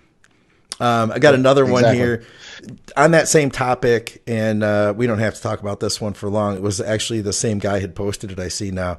He says, thoughts on SARMs during a cruise. Is it beneficial in muscle maintenance? I'll jump in right away, Skip, and I'm going to say if we're talking like YK11, that's not a cruise anymore. You know what I mean? Right. That's like coming off a cycle to run 50 milligrams of Anadrol a day. You know what I mean? You're still on cycle. I will say that I know that what is it, Ostarine? There's been more research done about Ostarine. It will shut you down, but it's not going to shut you down as hard. But it is gonna play with your liver values. So, I mean, during a cruise, my thought, Skip, would be that you want to try to recover everything. You're not trying to tax your liver harder, right? Well, and I think it just depends on what your definition of cruise is, because there's two main ones. It's kind of like natural. Except when you call somebody natural, there's like 17 different definitions. Yeah. But with cruising, there's basically two. You're either completely off and you're going to let your body recover, which in my opinion is a smarter move, which means that that's not usually the way I go. And there's the other cruise, which is, I'm going to be on TRT, so basically I'm never going to come off. And there are personal reasons that you would do that, and it depends on your blood values. And, some people, when they switch from cycling to TRT, their blood work does not change much more than a point and a half, and that's concerning. Where, myself, I was one of those people. I had to come completely off. Then it would, 6 to 8 weeks, it would bottom out. Then I could go on TRT, and I would maintain it, and I would be fine. But I could not go to TRT even for a long length of time, 6 months. It would not adjust. So my advice is, in a situation, you have to decide what this cruise phase, what you're doing with it, or what you're going to do with it, what you want to accomplish. If you have bad blood numbers, or you're concerned that, I hear this a lot, I haven't had kids, I don't want to ruin my chance to have kids. Okay, it's certainly a legitimate concern. I have 4 kids, and I don't like any of them, so it wouldn't matter to me. But people who don't have kids, they may want them. They think they want them, so I get it.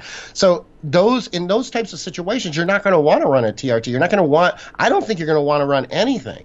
I'm not PCT. I'm not a PCD. I'm not down with PCT. But some people are, and if you need PCT and you want to run PCT, but the point is get off. Get off so that your body can recover. You're not going to recover on TRT doses for a cruise. The only thing you're going to do in that sense is you're going to give your body a break, but you're still, 250 milligrams is going to keep you at 1100. Anybody, really. give or take, but roughly 1100. That's the top end of normal. You're not normal after 1100. No. Those are exogenous doses. So really all you're doing at that point is you're trying to give yourself a break, which is okay if this is what you decide to do. But if you're going to give yourself a break and your body a break so it's not as stressed, that's great. But you're trying to hold on to size so that you just don't peter away to nothing, because the truth is that's what you're going to do when you cruise for 3 months. No matter how hard you train and no matter how tight your diet is, you're going to basically disappear.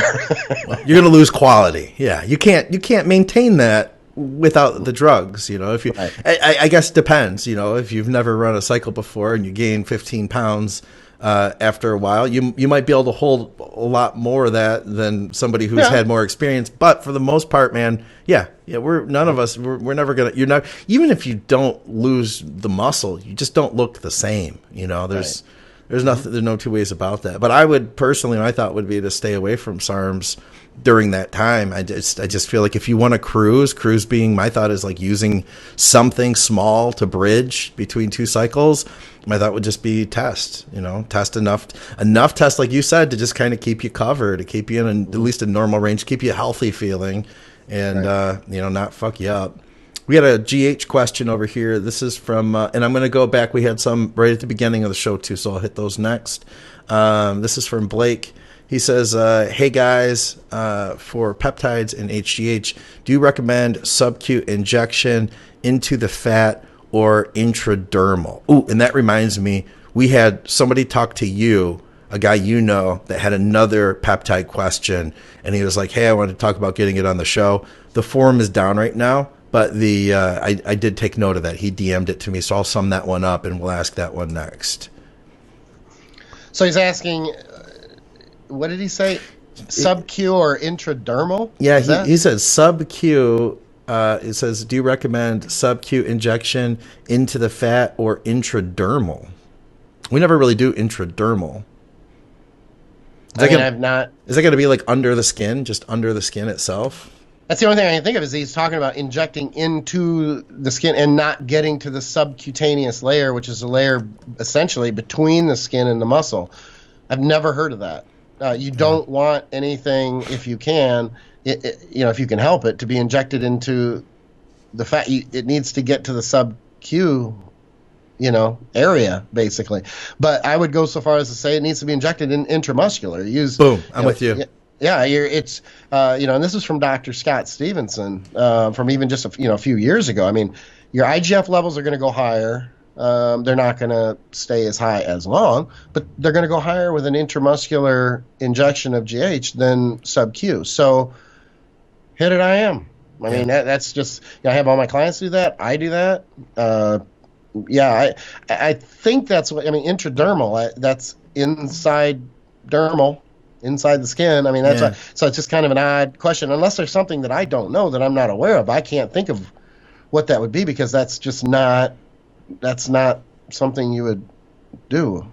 It wouldn't be. Yeah, it would. I mean, what you're saying too is you get it in the muscle, it's just going to get circulated immediately, and it's going to peak faster. And so, what do you suggest then? I mean, because you're not doing that in the glute. You're using an insulin pen, so we're talking like a tricep, a delt, something like that would be a go-to. Versus, and also I'm with you, man. I will say this. I knew a guy that I worked with who was putting his GH in the exact same spot every time, or give or take. And after, I don't even know how long it was, but it was a decent period of time, he had this area in his abs where it just disintegrated the fat. It noticeably dipped in. This is after several months, so it wasn't like years and years of breaking tissue down. Although that could be part of it too, breaking tissue down with repeated injections. But he was just going in an area about, that size, that basically just that area, because there is, from what I understand, there is a fat loss component. Is that going to happen if you take it? Is it going to happen like spot fat loss? Well, I'm going to answer your question with a question. Okay. How well do you know the guy who said that? Decently well. Yeah. decently Okay, well. He's so a client. to the point where, okay, so to the point where you can say like he's not full of shit. Like there's. Oh no. Yeah, he's a client. He's a good guy. He's local. I know him. Like we train in person sometimes. So Okay, that's cool. Then with that, here's the thing. I mean, it's hard to argue with something like that. The only thing I would say is, I would tend to go first, and God, I wish S2H was here to see if he felt the same way, because I think he doesn't buy into that spot reduction thing either. Yeah. But let me say this. This is my answer to it. I think that I would lean first to almost it being mildly necrotic. Yeah. That's it. It just, and it makes me think back to the question that was just asked about intradermal. Was he telling me something that is being questioned right now that I'm not aware of, that maybe, they're beginning to play with growth hormone injections that are intradermal that don't go SubQ? I don't think so. I don't think so either, but that would at least make because if you're getting the growth hormone dosing SubQ, it would disperse so relatively quickly. It's systemic. It's not. It's just. It should not have that effect. I'd almost say it's almost impossible because of how growth hormone works. It doesn't just sit there and work. I mean, it's systemic. It has to do its thing. It has to make the liver increase IGF levels and shit. Like it just doesn't. So that's why I'm thinking to myself, maybe it was mildly necrotic, especially being in the same area over and over. I mean, I know I've heard of, and you probably have too, people started a handful of years ago going to low volume TRT dosages SubQ daily or every other day. Yeah. And they would do them in their stomach. Mm-hmm. And if they did them in the same spot, they would get a thickening of that skin and it would stay thick for a long time. I remember you saying that, yeah. Yeah, and Scott Stevenson even said that it was adding fat essentially to that area. So, I mean, you can impact the area that way, but that's not growth, which is water based. It's an oil base which disperses slowly, because what is happening, I think, is that oil is not going SubQ, it's intradermal, and it's sitting there and it's not dispersing fast enough. So I really think that it would be along the lines of being more of a necrotic.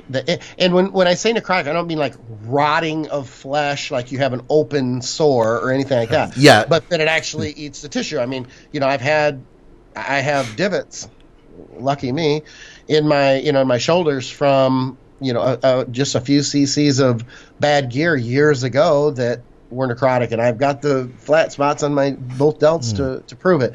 So, it can happen in muscle. I would imagine that it can happen in fat. I'm going with that, and I think we should, honestly, I'd like to revisit it with Esther just to see what he thinks on that, because I don't think it's possible. I don't think it's possible to spot reduce. Someone would have figured that shit out by now. And back in the board days, I need to point this out. There was that argument where, similar situation, where a guy said that he only injected growth hormone on one side and he had a quarter size, and we were all like, that's just not possible. And we discussed it at length. Many people, I think it was on Professional Muscle, or maybe it was on my board, I don't remember, but it was a very lengthy discussion, and no one could validate that. So Blake said he did read that on some forums about the intradermal, and he says everyone knows that forum talk is fact. So well, right, but in his defense, I mean, it depends on the forum. It depends on who's talking. He's right. This is true. There's a lot of bullshit out there, but there have been some, I mean, I was on the boards for years and years and years, and some of the best discussions and the best, debates and arguments and fighting that I've ever been involved with really created a lot of really good information, but by and large, it's hard to sift through what's bullshit and what isn't. So, that's a tough one. But it makes me want to. I may even reach out to Dr. Scott and a couple people off air and just see what they have to say, if they've heard of anything that I haven't, because I haven't heard that. So the answer, as far as I'm concerned, is I just don't see how that's possible. Yeah. This is kind of an interesting one. Not really informational so much as entertaining. He says, question for you guys. Interested, who was the strongest person you have ever encountered in the gym? That's it. Do you want to think about it for a few? I have one that came. Okay. Yeah. I don't know if you guys remember, and it's not this guy, but if anybody remembers the old school guys, well, Dave Fisher. Does that name ring a bell to you? Maybe. It sounds familiar, but it's a familiar sounding name. You know what I mean? Dave Fisher was a pro, and he's kind of known as a jerk. He wasn't to me. He was cool to me. He was a pro bodybuilder? Yeah, he was a pro bodybuilder. He was in, at this time, this is like late 80s when I'm graduating from high school, and he trained at a place called Buns Iron Works in Kalamazoo. I don't know if you remember hearing that. Hans would. Hans knows Buns like the back of his hand. Anyway, that was back when years and years ago. But cop bought it. He was a Kalamazoo cop. And all the meatheads trained in this fucking badass go down the stairs kind of. He was on the campus of Western Michigan. Is he a blonde guy? He is, yeah. Okay. I'm looking at his pictures right now. Powerhouse or something now. Okay. Yeah, seems far more mellow than he was back then. Matter of fact, I'm going to bust on him because he used to come in, he was a stripper, him and his friends. Because meatheads back then, you just stripped. That's all. You just stripped because you made a bunch of money and you were fucking lazy and it was a job at night, that sort of shit. Yeah. So he would come into the gym, man, and it was the late 80s, so you could get away with the shit, but in a string tank top with Daisy Dukes. Oh, dude, he's okay. So the picture I posted right now, you can't see it. He's wearing a string tank top with what looks like jeans shorts that are rolled way up. That was his normal gear. He would train in Daisy Dukes, man. You're kidding me. He wouldn't say anything to him because he was a psychopath. I mean, he was a psychopath in the sense that he just was fucking intense, like scream in your face kind of guy. I don't think he was going to kill anybody, but you get what I'm saying. He got big as fuck too, dude, Yeah, and peeled. And he would train fucking wasted. Really? Like just fucking wasted, right? You're kidding. Oh my God. Anyway, and if he were to ever hear this, he'd be like, I don't even fucking know who Skip is. Fuck that guy. I don't even know who he don't know me. Yeah, but yeah. Yet everything I'm saying, he'd be like, that might be true. I did train in Daisy Dukes and I did strip. That's funny, anyway, man. That's not even the fucking point the story I was getting at. It gets better. Okay. So there's a guy, you might know this name, Brian McGee. Brian McGee, I do know that name. Yeah, he's a fucking legend in Michigan. That's why. Yeah. Little short, fucking big. I don't think you may not have known him when he was fucking big, like fucking big, like a brick shithouse. No, I didn't. No. I didn't think so. Okay, same gym, right? I come down the stairs, and I'm just in my late teens, and these motherfuckers are big. They're fucking. I'm loving training over here, and this guy is fucking. I'm gonna call him a midget because he ain't gonna hear this, and he's older than me right now, so he probably can't catch me if he had to. So he's in the squat rack, and he's got 315. He's got 6 plates on the squat rack, and he's pulling. And this is old school, so I mean, the rack is fucking bending and everything, and he's really loud, but he always trains loud in crazy fucking psycho shit, right? Okay. And so I'm not thinking about. I'm like, why is he getting so fucking like? What are you gonna do this like 50 times or something? Like, what is the big? So I'm standing there, and he's going through this thing, and it's taking forever, kind of like my story. And I'm waiting, and I want to get to training. I'm like, God, just whatever you're gonna do, fucking do it, right? He pulls it out on his back. He's jumping around plates. Back then the fucking bars were shit. They bend all the fuck, and the plates would slide around. Everything didn't have collars on. They're fucking moving and clanging.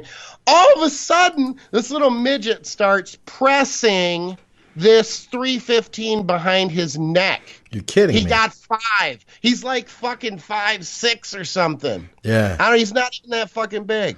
315, he got like 5 of them. It was the fucking crazy. There was ugly ass for him, but it doesn't matter. Yeah. If you can press, and he wasn't push pressing him or anything. He was legit fucking press. It was the craziest fucking shit. It might not be the craziest, but it was the first thing that came to mind when you asked that question. I couldn't fuck. I thought he was going to squat it, and I'm like, that motherfucker just pressed my behind neck. Oh my God. Yeah. That's fucking nuts, man. I'm not sure though how Dave Fisher played into that. He didn't. Oh. What happened was I thought about the situation with Brian McGee, and it made me think of the gym. And then I remember Dave Fisher. It's like a bad visual. Him benching with his legs wide open with these fucking Daisy Dukes on. Yeah. And it just makes me want to throw up. Oh, the 90s, man. There's a picture. Now, I just posted this one up too on the show. A picture of him in jeans cut-off shorts, no T-shirt, and suspenders. Yeah. Oh, you know that look? You know that look? Oh, yeah. Yeah. Yeah. But that's a product of being part of the late 80s, early 90s. That's what you wore, I guess, when you did a bodybuilding shoot. And if it wasn't the jean shorts, they'd be like Z Cavaricis or some shit like that. Oh, or yeah. Get Used. I thought you were going to really say like Dave Pulcinella has those like striped spandex shorts. Have you seen those? It's just like striped spandex sports shorts, vertical stripes. Well, I mean, I remember those, but even more importantly, and even people my age forget about this, the spandex unitard. Where you look like the wrestler. Oh, yeah. They were shorts. I've seen pictures. And you know what? Sean Ray, you're fucking busted. Kevin Lebroni, you're busted. Because I've seen all of you fuckers have worn it. Jay Cutler, he knows. Yep. That fucker used to wear one too. Black and yellow. Looked like a fucking bumblebee. Giant bumblebee in a fucking unitard. Yeah. And it's bad enough. Unitard. Just break that. Unitard. That sounds bad right there. I was trying to find a good picture of a bodybuilder wearing it. I think I might have one. No, I thought I had one of Craig Titus, but you can't see what really makes the outfit up. But all I'm really coming up with are like gay models when I search images for. I have what's my search here? Shorts unitard bodybuilder, and all it is like Jay Cutler. Jay Cutler 21. Jason, you have to go Jason. Not Jay. Really? Jason Cutler, 20 years old, something like that. You'll get it. You'll get one where he's got one. I think it's black and yellow. Okay, let's see here. Did it come up? Hold on, I'm working on it. If I just search Jason Cutler, yeah, and that's it. Anything else? Or Jason Cutler bodybuilder probably. Okay. Because then you would get the earlier days because he was always referred to Jay. Jay after he was established.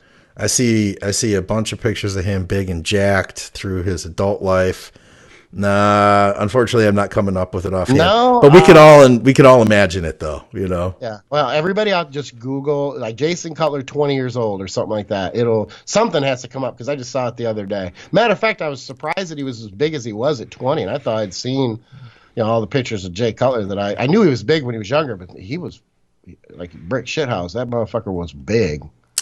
I'm trying to think. I don't have a great story like of anybody in particular. I mean, I feel like because I've seen a lot of guys who are strong, but when I was a kid, it's all perspective. Because I remember like the stuff that impressed me the most. I can't even remember how much weight they were lifting, but when I was a kid, my dad would take me to the gym with him on Saturdays. So during the week, I'd go with my mom, and there was like a kids area where the kids would play, like a daycare area, and she'd leave me there. My dad would let me hang out, and we'd go to the weight room, and all his buddies were all into bodybuilding and powerlifting. I don't even know how much weight they had, but they'd just be like, not nice gym clothes. Like today we have clothes that are specifically for the gym. Back then you wore shit that like was just worn out. You know what I mean? Yeah. Shit that you didn't care if you messed it up. So they'd have like old wife beaters with yellow pit stains and holes in them, and they're covered in chalk, sweats with holes in the knees and stuff. And they were, deadlifting off the floor and just the boom, that feeling, that sound, the chalk, all the dust rises and stuff between the sets. Those guys, I think, were the most impressive to me. For all I know, they were like doing, 315 or something off the floor. But Shelby lifted some serious weight. Shelby even lifted some serious weight like while he was dieting, which was pretty impressive. The thing is that he always used really, really good form. Like if he deadlifted, he's like, his deadlift looks like what most people's leg press looks like. Like his ergonomics for the deadlift are just suited for his body so well that like VJ's describe it as he looks like a piston basically deadlifting off the floor. I've seen him move some pretty fierce weight, but at the same time though, he'd always try to make it harder on himself by, doing things like controlling negatives or, doing deadlifts after training back for 2.5 hours straight hard in the heat. You know what I mean?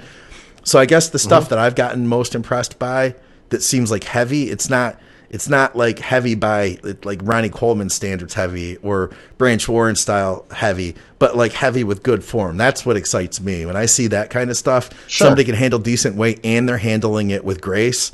That's pretty badass, Yeah, and I think it kind of sucks too because I could have people may be listening to that going, oh, 315, oh, I've seen that, I saw Dusty Henshaw or whatever else, and it's not taking anything away from Dusty.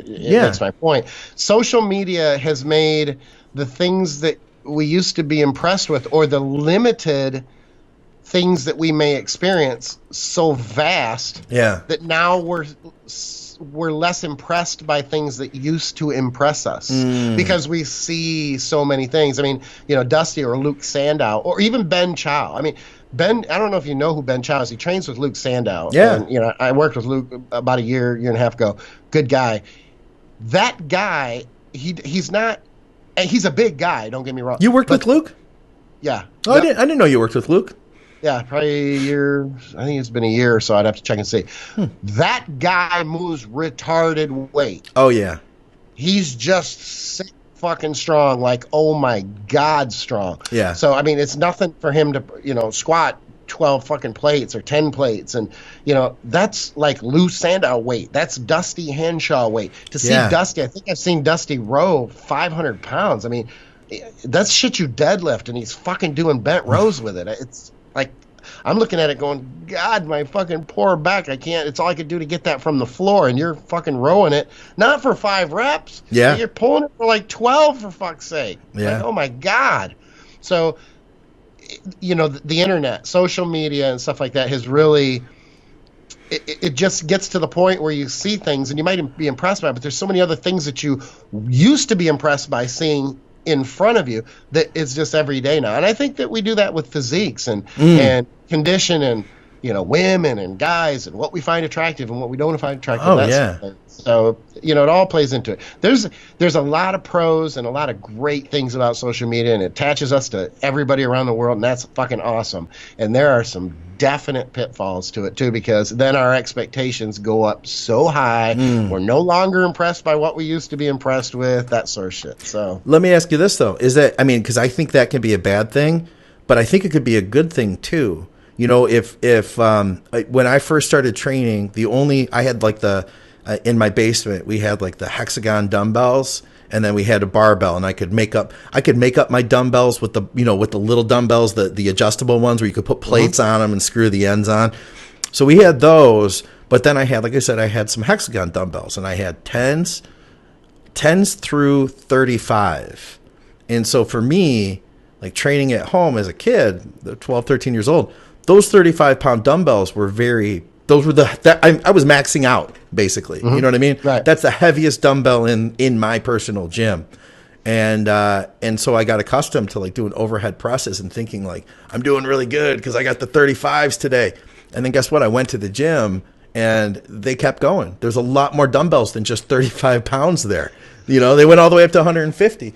Yeah, absolutely. You see where I'm going with this. You see guys that are moving more weight, and then you start thinking to yourself like, well, that's possible. That is humanly possible. This guy's doing it. Now, I'm not going to ever look at Luke Sandow and be like, oh, one day I'm going to do what Luke Sandow does. But, maybe it could help us push a little bit more in some cases. That was just a retort, I guess. Well, and I think it's a good way to look at it, because I completely agree. Again, the pros and the cons. On the one hand, you say, well, that is motivating. We can see these people that are motivating to us that we may push farther than we had pushed before. Sure. On the negative side, you can't really be average anymore and get anybody's attention or stand out. The biggest guy in the gym. See, when I was younger, we didn't have social media, and oh God, here we go. Ken's going old on me, or Skip's going old on me. Well, yeah, who's Ken? I know, exactly. I do that every now and then. You're in the gym, and you're the biggest guy in your gym, and you know what? You deserve that title. I never was. I wasn't the biggest guy in the gym, but the guy who was the biggest guy in the gym, he deserved that title. He was in that role, and it was kind of an unspoken role. That doesn't matter anymore, because you know what? I'm really not impressed by that, because, oh, look at that. You're fucking average, because I can see 4 million people on the internet that make you look like you don't have a fucking clue of what you're talking about. So I think it cuts both ways. And I think that it can also make a lot of people who aren't completely secure with themselves feel relatively inadequate. I know that sounds like, oh, well, weak people, fuck them, because we don't, be strong, or what is it? What do they say? It's the natural, selection and everything else. I mean, that's just a shitty way to try to sound machismo, because there are people, and I think that's what we get into when we get into the kids having, committing suicide because they've been bullied online. My first reaction to something like that is like, you got to be fucking kidding me. Just turn off your computer. But that to them is their means of, that's how they communicate. It's not something that is necessarily to them can necessarily be turned off. That's just something that they do. That's how they communicate. It's like telling us when we were younger, well, don't ever use the telephone again, or stay in your fucking house and don't go anywhere. It does. It makes you feel inadequate, and especially when you don't have that security and you don't have that confidence in yourself. I can certainly see how that can impact negatively kids. And there are plenty of adults who don't have much confidence and aren't terribly secure and can do that too. So I just think it cuts both ways. Sure. I think that's definitely fair enough. We had another question here. I thought this would be a good one for you too, Skip. It was about training, push-pull leg splits. Let me get his exact wording here. He says, how long would it take to figure out if a push-pull leg split would benefit you better than a bro split? Would it be a month or so for you to tell if you are not recovering from the increased frequency from the push-pull legs? Thanks, fellas. Well, I mean, you should certainly know in a month. I can't say exactly what's going to take exactly this amount of time, which I don't know that he's asking for, but I'm just trying to make the point. You just need enough time to go by. I mean, will a couple weeks tell you? Probably not. So, I mean, a month is pretty good. You got 4 weeks. You can, you're going to gauge whether you're progressing and, you're adding weight or adding reps, and assuming that you're growing. I mean, maybe he's cutting. I don't know. The other component to a push-pull is important, because by the time when you split your entire body over only 3 days, if you train with a moderate or a higher level of volume, you can start to peter out at the end. Yeah. So that's the other part too, is are you able to still do justice to the sets that you're doing at the end of your workout versus the beginning? So that plays a part too. With a push-pull, are you able to still hit and contract your tries, or are you just going through the motions? Same with biceps as well. Do you do so much for back and you fatigue them so much that you're really not getting much out of your bicep, workouts? A lot of times when people do back and bis, they still will do, smaller muscle groups too, like say rear delts. And so how important are rear delts to you when you're finishing up with rear delts? Because if you're not able to stimulate the muscle because it's just basically shot at that point, those things have to be taken into consideration as well. And those are all things that I've been playing around my split going, oh my God, I've been doing this split for so long. I want to do something different. And I do want that variety. Yet at the same time, I've been doing what I do and the schedule and the structure that I have for so long because it works so well and it fits together so well. Right. Shoulders after chest because they don't hurt my shoulder because they're warm after chest, and those types of things. It's like I'm stronger on triceps when I train arms by themselves, yet arms are my strong point. And when I train heavier and I start out with them without warming up first, my fucking elbows kill me. So there's that. There's just a lot of things to take into consideration like that, but you should know in a month. You should know in 4 weeks whether you're recovering. And if you're not sure, you see the progression. I mean, that's really all it's there. Do you feel overtrained? Do you feel your joints hurt? That sort of. Just don't overthink it. Just look at the basics and make your decision. And if you're not, continue for another couple weeks and assess again.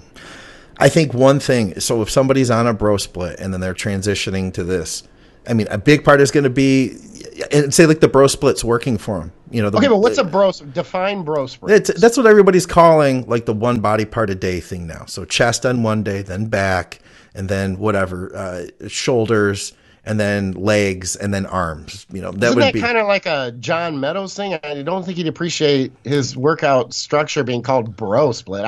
I'd never heard that before. Everybody's using it. I don't like it. I don't like that term because I feel like that a 5-way one body part a day split has worked, or some variation close to that has worked really well for a lot of guys for decades. VJ and I talked about that on Bodybuilding Nerds this past week because I feel like when you say bro split, it's like giving it a bad name now.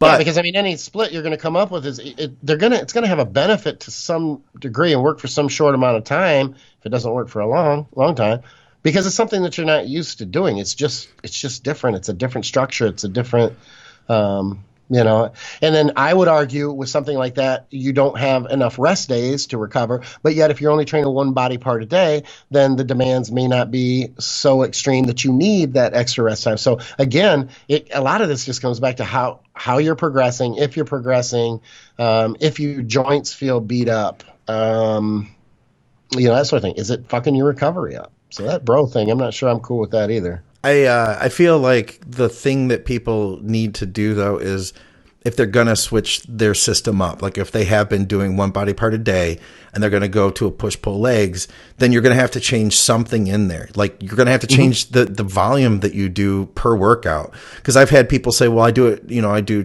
chest, I do push-pull legs. And then I find out that they're doing 16 sets of chest on Monday and 16 sets of chest on Thursday, and that's not going to work. So, when you say recovery, part of in figuring that out, I mean, I could say this because I think you're right, Skip. Like I bet a month would be a good amount of time to tell if what you're doing is beneficial for you or not. But if it isn't working, that might not necessarily mean that the idea of doing a push-pull legs is bad for you. It might just mean that you need to change the amount of volume you do or how often you hit it. Doesn't mean that you have to hit it 6 workouts in 1 week. You could take a day, you could do push and then take a day off, do pull, take a day off, do legs, take a day off and repeat, something like that. You could, right? I mean, cause I'm doing pretty much push pull legs at this point, but I take off days when I need. So I might train 2 days, take a day off. I might train for 3 days, take a day off. It's worked out pretty good till I started getting elbow tendonitis, but yeah, I think that's my fault. I think, you know what I did, Skip? I forgot that I get tendonitis and I was having so much fun with curls that I think I fucked my elbow up just doing too many curls is what it came down to. Too much bicep work. So damn. So I'm screwed now. Yeah, you're just screwed. Yeah. No, you make a good point too. And part of putting together a good structure is being able to read accurately. And a lot of people can't. They say they can, but they can't. They tend to go with what fits their narrative. As an example, if they want, more, they want to focus more on arms, and all of a sudden they can handle all this arm. Oh, I'm training arms 3 times a week. Well, are you growing? Oh, yeah, I'm definitely growing. Well, then why are you questioning it? I mean, something has to give. If you're going to train more frequently, then you can't go high volume. You can't go ridiculously high intensity. Yeah. And go with higher volume too. So there has to be a give or take. So you need to be able to assess whether the work you're doing in the gym is actually efficient and producing the results that you want it to. So it's tough. You got to take into consideration all those things. If you're finishing those sets strong, then that's good. You're probably not going too long. But if you're trying to come back around, train that body part again, and it's still sore or it's just not recovered and your weights or your strength is regressing, there's a sign. I mean, you can't pass on that. That's important shit. Yeah. We had a fun question here. I'll save that one for when we get toward the end of the show because we did have a couple more. Let me see if I can find where we're at here. The question that was, I think, a client or someone who had at least contacted you, Skip. He messaged me, and I don't remember where this is at now because it had been at least a week or so. Could have even been longer since he asked this question. But the gist of it was he was talking about combining peptides, and I can't remember what they were. If it was IPAM, it was a couple of secretagogues like GHRP6 with IPAM or hexarelin. Excuse me. And he was combining that with growth. And I think he wanted to ask us how we would set that up and what our thoughts were about using both of those things together. I know you're not a huge fan of the peptides, the secretagogue stuff. Did you ever use them at all? Like any of the GHRPs or anything? Yeah, I just didn't like them. I mean, I'm not trying to. I don't want to give the impression that people who use it, like it's not smart or whatever. They just. Basically, this is how I see peptides, with the exception of melanotan. They're going to mimic what growth hormone does. So why are you not using growth hormone? It's so much more complicated with the timing and everything else. And these days, there are really good generics out there. I was going to go to farm grade because I'm like, fuck this. I've got the money now. I don't want to fucking deal. I'm tired of dealing with generics. I want to see if farm grade is really going to work. And I actually had a couple people who I trusted their opinions talk me out of it and say, the generics are fucking good. Just use generics. And I'm glad that I did. What I can't understand is the cost, and this is my rationale or my logic, is the cost of good growth hormone is not that expensive anyway. Right. And to get good peptides, you're going to pay for them. Yep. So I'm not saying that it's a bad idea. If it were me, what I would do is I would take all my peptides and I would take them to my friend and I'd fucking sell them to my friend. Well, hypothetically, because that would probably be a federal crime. And then I would take that money and I would go buy more growth hormone, because I would not combine the two. I would just take more growth. I like that idea. That's really how I look at it. Now, again, I'm not saying Scott Stevenson could come on here and say, well, this is why you would do both of them. And I might go, oh, okay. But yet I'm still going to take more growth hormone. I'm not trying to sound stubborn about it. It's just how I would. I know what's going to happen. And everybody knows what's going to happen with growth hormone because it's been around forever. Yeah, that's a good point. The peptides, you still don't know. And maybe it's relatively innocuous, and it probably is. Maybe they'll end up being safer than growth hormone. I don't even know. But I do know what to expect from GH. And I love GH, and I'm going to fucking take more of it. So if you have any extra, send it to me. Yeah, because it is. It's like using the peptides can be just as expensive, if not more. And now you're doing 100 shots a day. So if I thought it was more effective, I would already be there. There you go. I just clearly don't, because I don't want to use it. It's not like, oh, gee, I'm so fucking stupid, I didn't look into it, and why don't you look into it? I just don't believe they're very effective or as effective as good growth hormone. So that's, if you can't get growth hormone, then use really good peptides. There you go. There you go. Now, I went up, when I went up a weight class, I was using all sorts of gear. I was also using growth and peptides together. And I will say that was probably one of my best experiences with peptides, and including growth hormone. But so first of all, and it was, who was this now? So my coach and his best friend were both coached by Palumbo, and they were talking to Palumbo about this. So this is what Palumbo had suggested, was splitting your growth up into a couple shots. So you do like an AM shot, and then you do a shot a little, I want to say, I can't remember if it was like 4 hours later or something like that. And I trained in the evening, early evening, like 6 o'clock, something like that. So I would take one GH shot in the morning, one several hours later.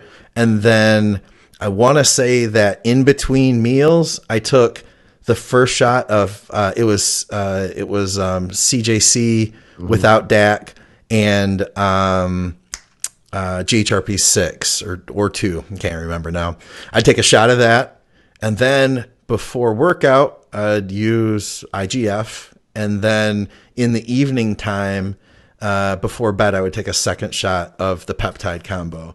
I got a really good effect from that. But who's to say I wouldn't have gotten a better effect just using more growth hormone, realistically. So, well, let me ask you this.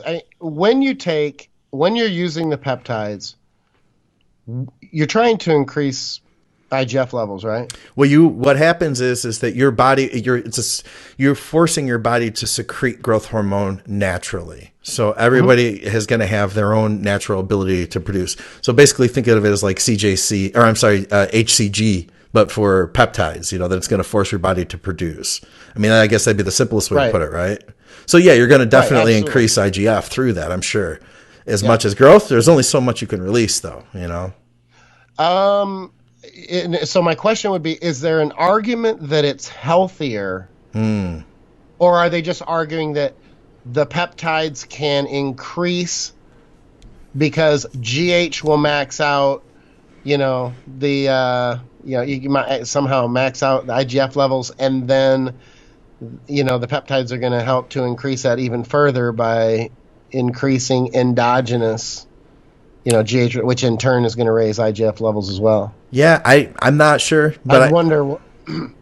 Excuse me, I'm sorry. Yeah. Holy shit. I'm wondering what that argument is. When Scott's not here, it really fucks shit up. How about that? Right, Scott?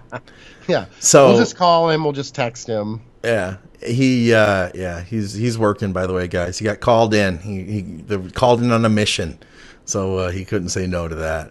Whatever. That was a lot of shots, though. You know what I mean? It was like 5 shots a day, and it's a lot of timing. And because you're using now, from what I understood, was that you wanted to use those secretagogues away from meals when your insulin levels were lower, your blood sugar levels were lower. So that's kind of tricky in itself when you're a bodybuilder, you're eating all the time. Versus growth hormone, you don't need to rely on where your blood sugar's at because you're just taking an exogenous drug, basically introducing it whether your blood sugar is high or low. So you're going to get the effect, right? Well, I mean, while you're asking that question, I'm thinking of one more thing, and so I got a little sidetracked, was the argument as to how much growth hormone you can take before essentially your IGF levels top out. And everybody's going to have those different thresholds. It's going to be very similar to anabolics in that sense. One person may be able to take 15 IU of growth hormone and respond well to it, and someone else is going to be able to take 7 or 5 and respond and get that same and essentially top out. The thing is if these people who are using peptides and growth together have some way of knowing where their maximum IGF level output is based on their GH dosing, then I guess I could see that. I find that a little hard to believe. I think that most people are shooting in the dark. Yeah. So again, because I hear what I understand what you're saying, and I can see the logic behind, okay, endogenous versus, but I don't think that's what most of them are doing. So if it's a shot in the dark, then just take more fucking growth. So if you take more growth hormone and then at that higher dose you don't feel like you're responding more, and you're still not going to do blood work to see what the levels are, then you could back off and you could say, okay, now I'm going to experiment. I'm going to contrast that with half as much growth with the peptides. And if you did get a response, then you'd be like, oh shit, there's a difference. And I'd be like, oh my God, I got to look at this closer. Oh my God. That wouldn't be my exact response, but it would be similar to that. All right. We've got one more serious question here, and we don't have an answer for it. So I'm gonna let you off the hook right there, Skip.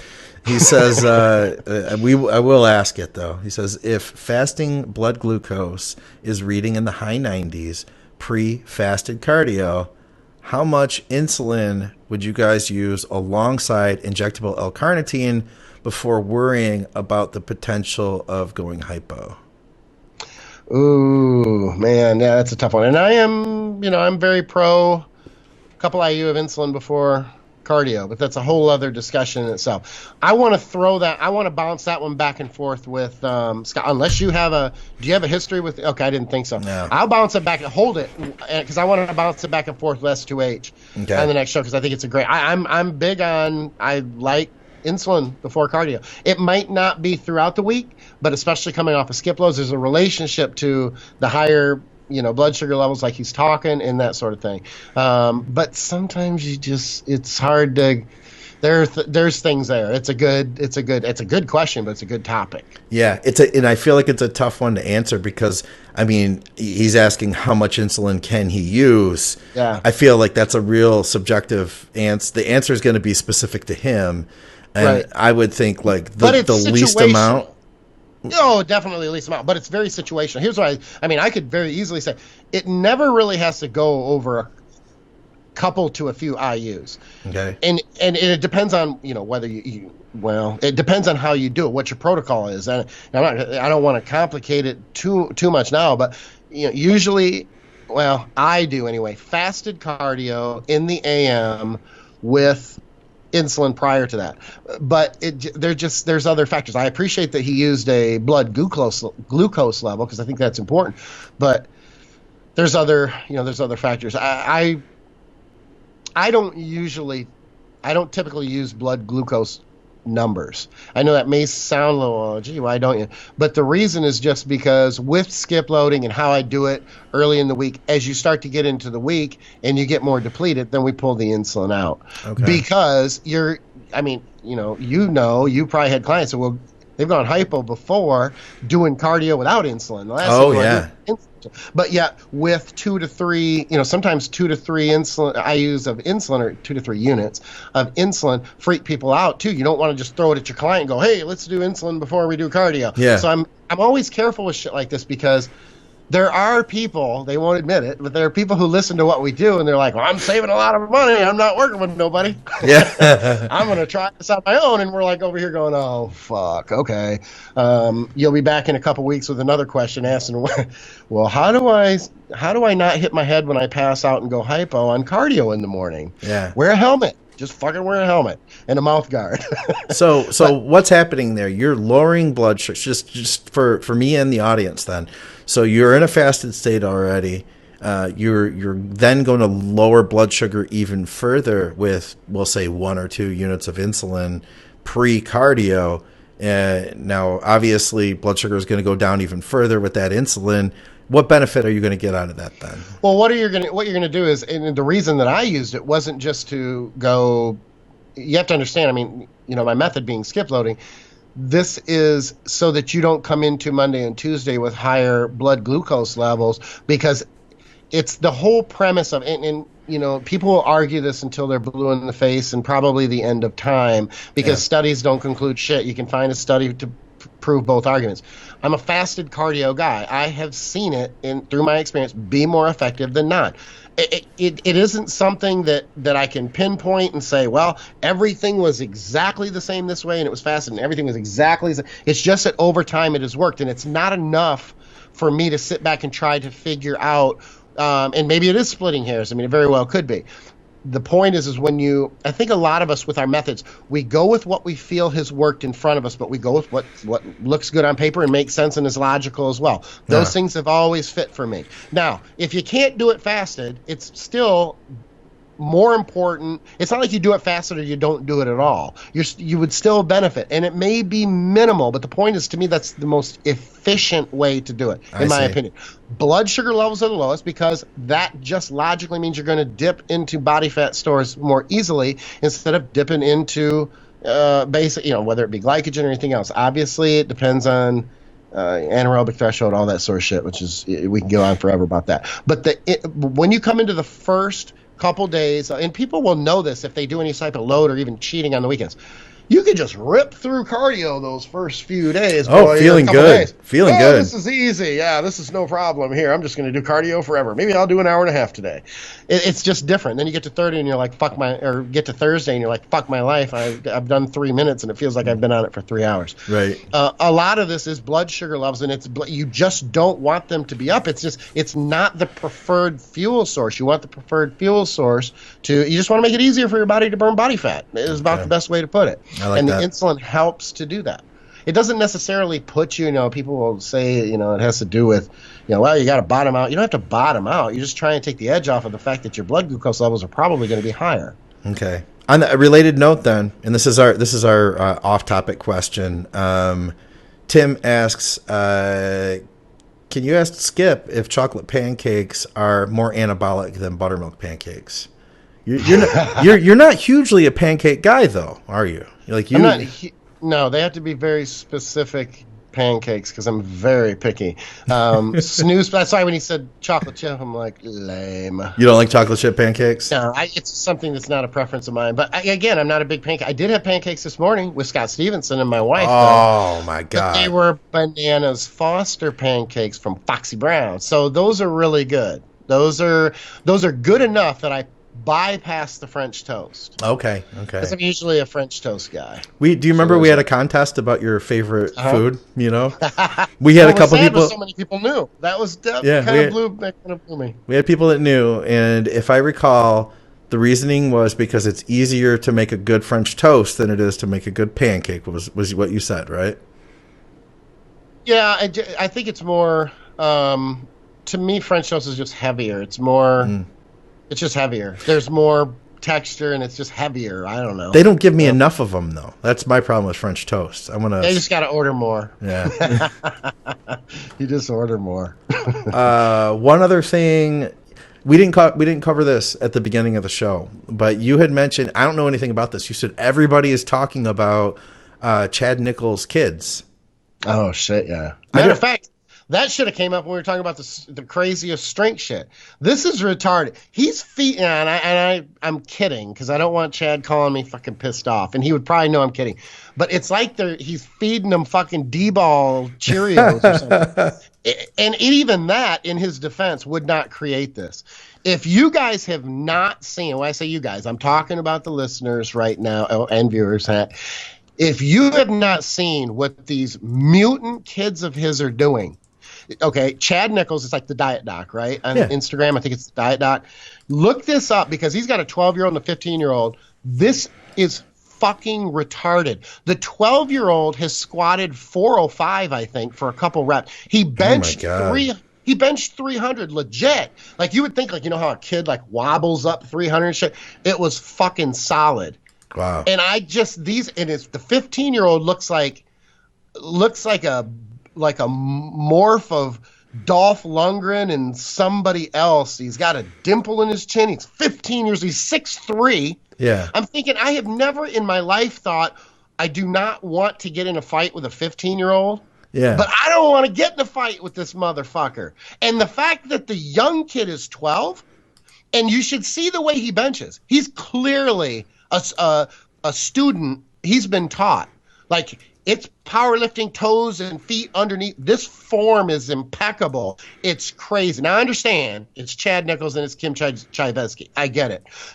She, and apparently he too, but predominantly she, because she was Miss Olympia, handed down the freakiest fucking. Now, they're not like jacked huge. They're not small, but they're not like jacked huge, like bodybuilder style. Like, you wouldn't see them and go, oh, they're on drugs. You know, which I would imagine with strength like that, they're probably getting at young, which is disappointing, but they're going to get that anyway, no matter, because that's how people are. This weight is retarded, and I don't know how a 12-year-old can squat 405 legit. It's insanity. Let me see here. My 12-year-old son, Morgan, hitting 300 on bench. I just played that video. Everybody can see that now. So 300. And if you read his posts, his posts are like he's fucking 18 years old. It's the weirdest thing. And I don't mean weird like bad. It's just bizarre. I've got a 14-year-old daughter, almost 15. I'm like, I don't want that kid around my daughter, which doesn't mean he's a bad kid. I'm just thinking to myself, I don't know. I mean, I'm being presumptive. Like, I don't know. Your testosterone levels are all over the place, probably naturally higher or something. You're crazy strong, which is not to say it had anything to do with my daughter. I'm just making the point that concerns me, because I would never think that my daughter, even at 14 or 15, could bring home a boyfriend that could out fucking bench me. Right. And not, I mean, that's, I guess I can bench more than 300. That's not the fucking point, though. The point is that is in. Okay, so I'll put this to you and anybody else listening. You show me a 12-year-old at any other point in history who could fucking squat 405 or bench press 300 pounds. He's 12. This motherfucker is 12 years old. Yeah, that's pretty nuts, man. What grade is that? That's like 12? 7th grade? Is that what it is? 12 years old. Oh, God. I see I'm it. thinking 7th grade. That's what I'm thinking. Let's see. I got a squat here. Let's see. What does he have? 12-year-old doing 405 on squats. There you go. Holy shit. Watch it just for the fuck of it, just so you know it's legit. It's fucking legit. Yeah, he's young. See, he looks so young. He looks older than 12, though. Like, I wouldn't have guessed he was 12 by looking at this kid. I think in his defense, I'll say this, because the 15-year-old looks older, too. Yeah. If you're that far along naturally, hormones and shit like that, and you're that strong, you're clearly above. Physically, you're not going to look like a normal 12 or 15-year-old. So I'll give him that. That's to be expected. And I mean, I don't want to talk about this negative or anything else. I want this to be in the context I mean it. But let me just say this. This is without drugs, people. Yeah. Holy fuck. Get these kids to 20 years old. Right. Oh, and put them on gear. I mean, not that they have to, but could you imagine the retarded amount of strength?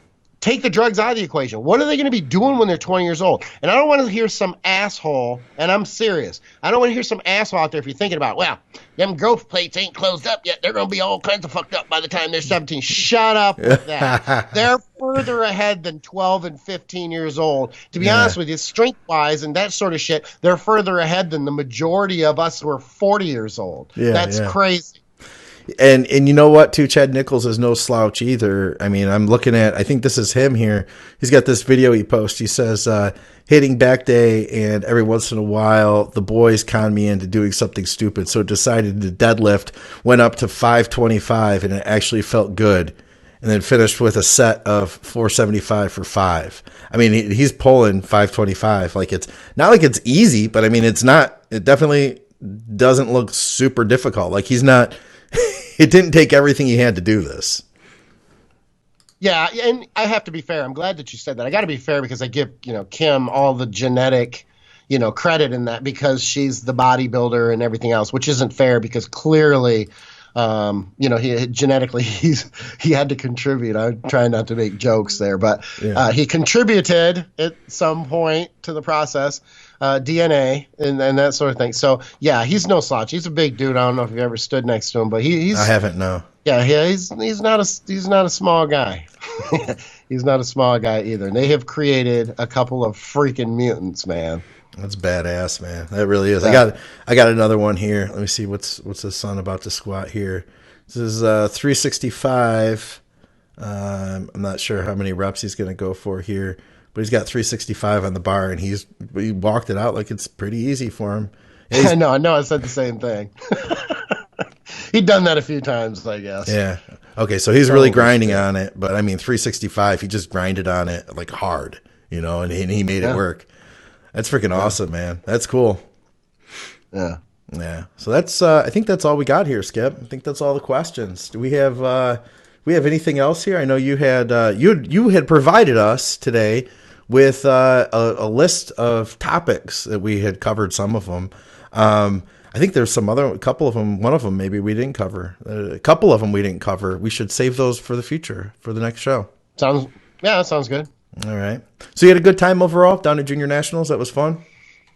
Yeah, I was just sitting here thinking about Chad's kids and my 4 kids who have accomplished basically nothing. No, I'm kidding. I love my kids dearly. But yeah, we did. We had a good time.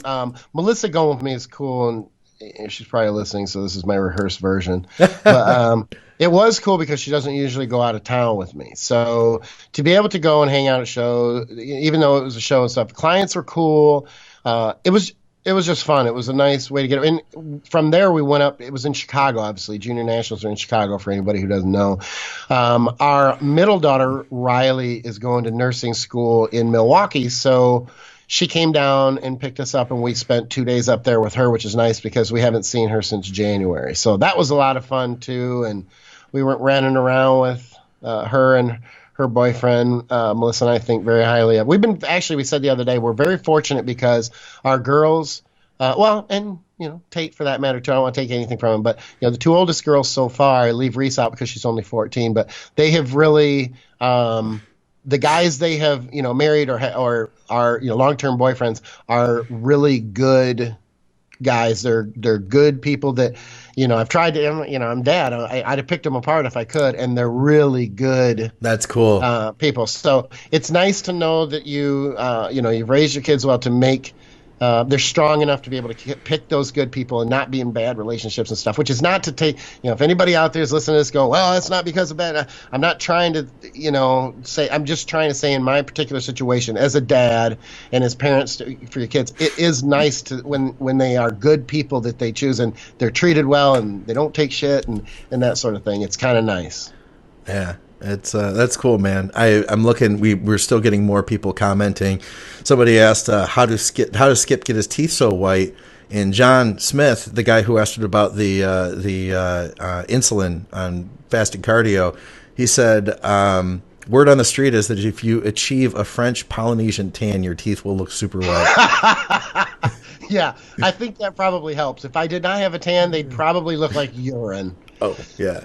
Yeah, well, and this doesn't help either. But what really helps is those goddamn white LED lights. That's really what it is. I'm telling you, because my teeth, I constantly try to whiten my teeth. I don't think they're very white because I fucking chew Copenhagen. So there's that. You probably don't think you're very tan either, do you? Or that you're very jacked.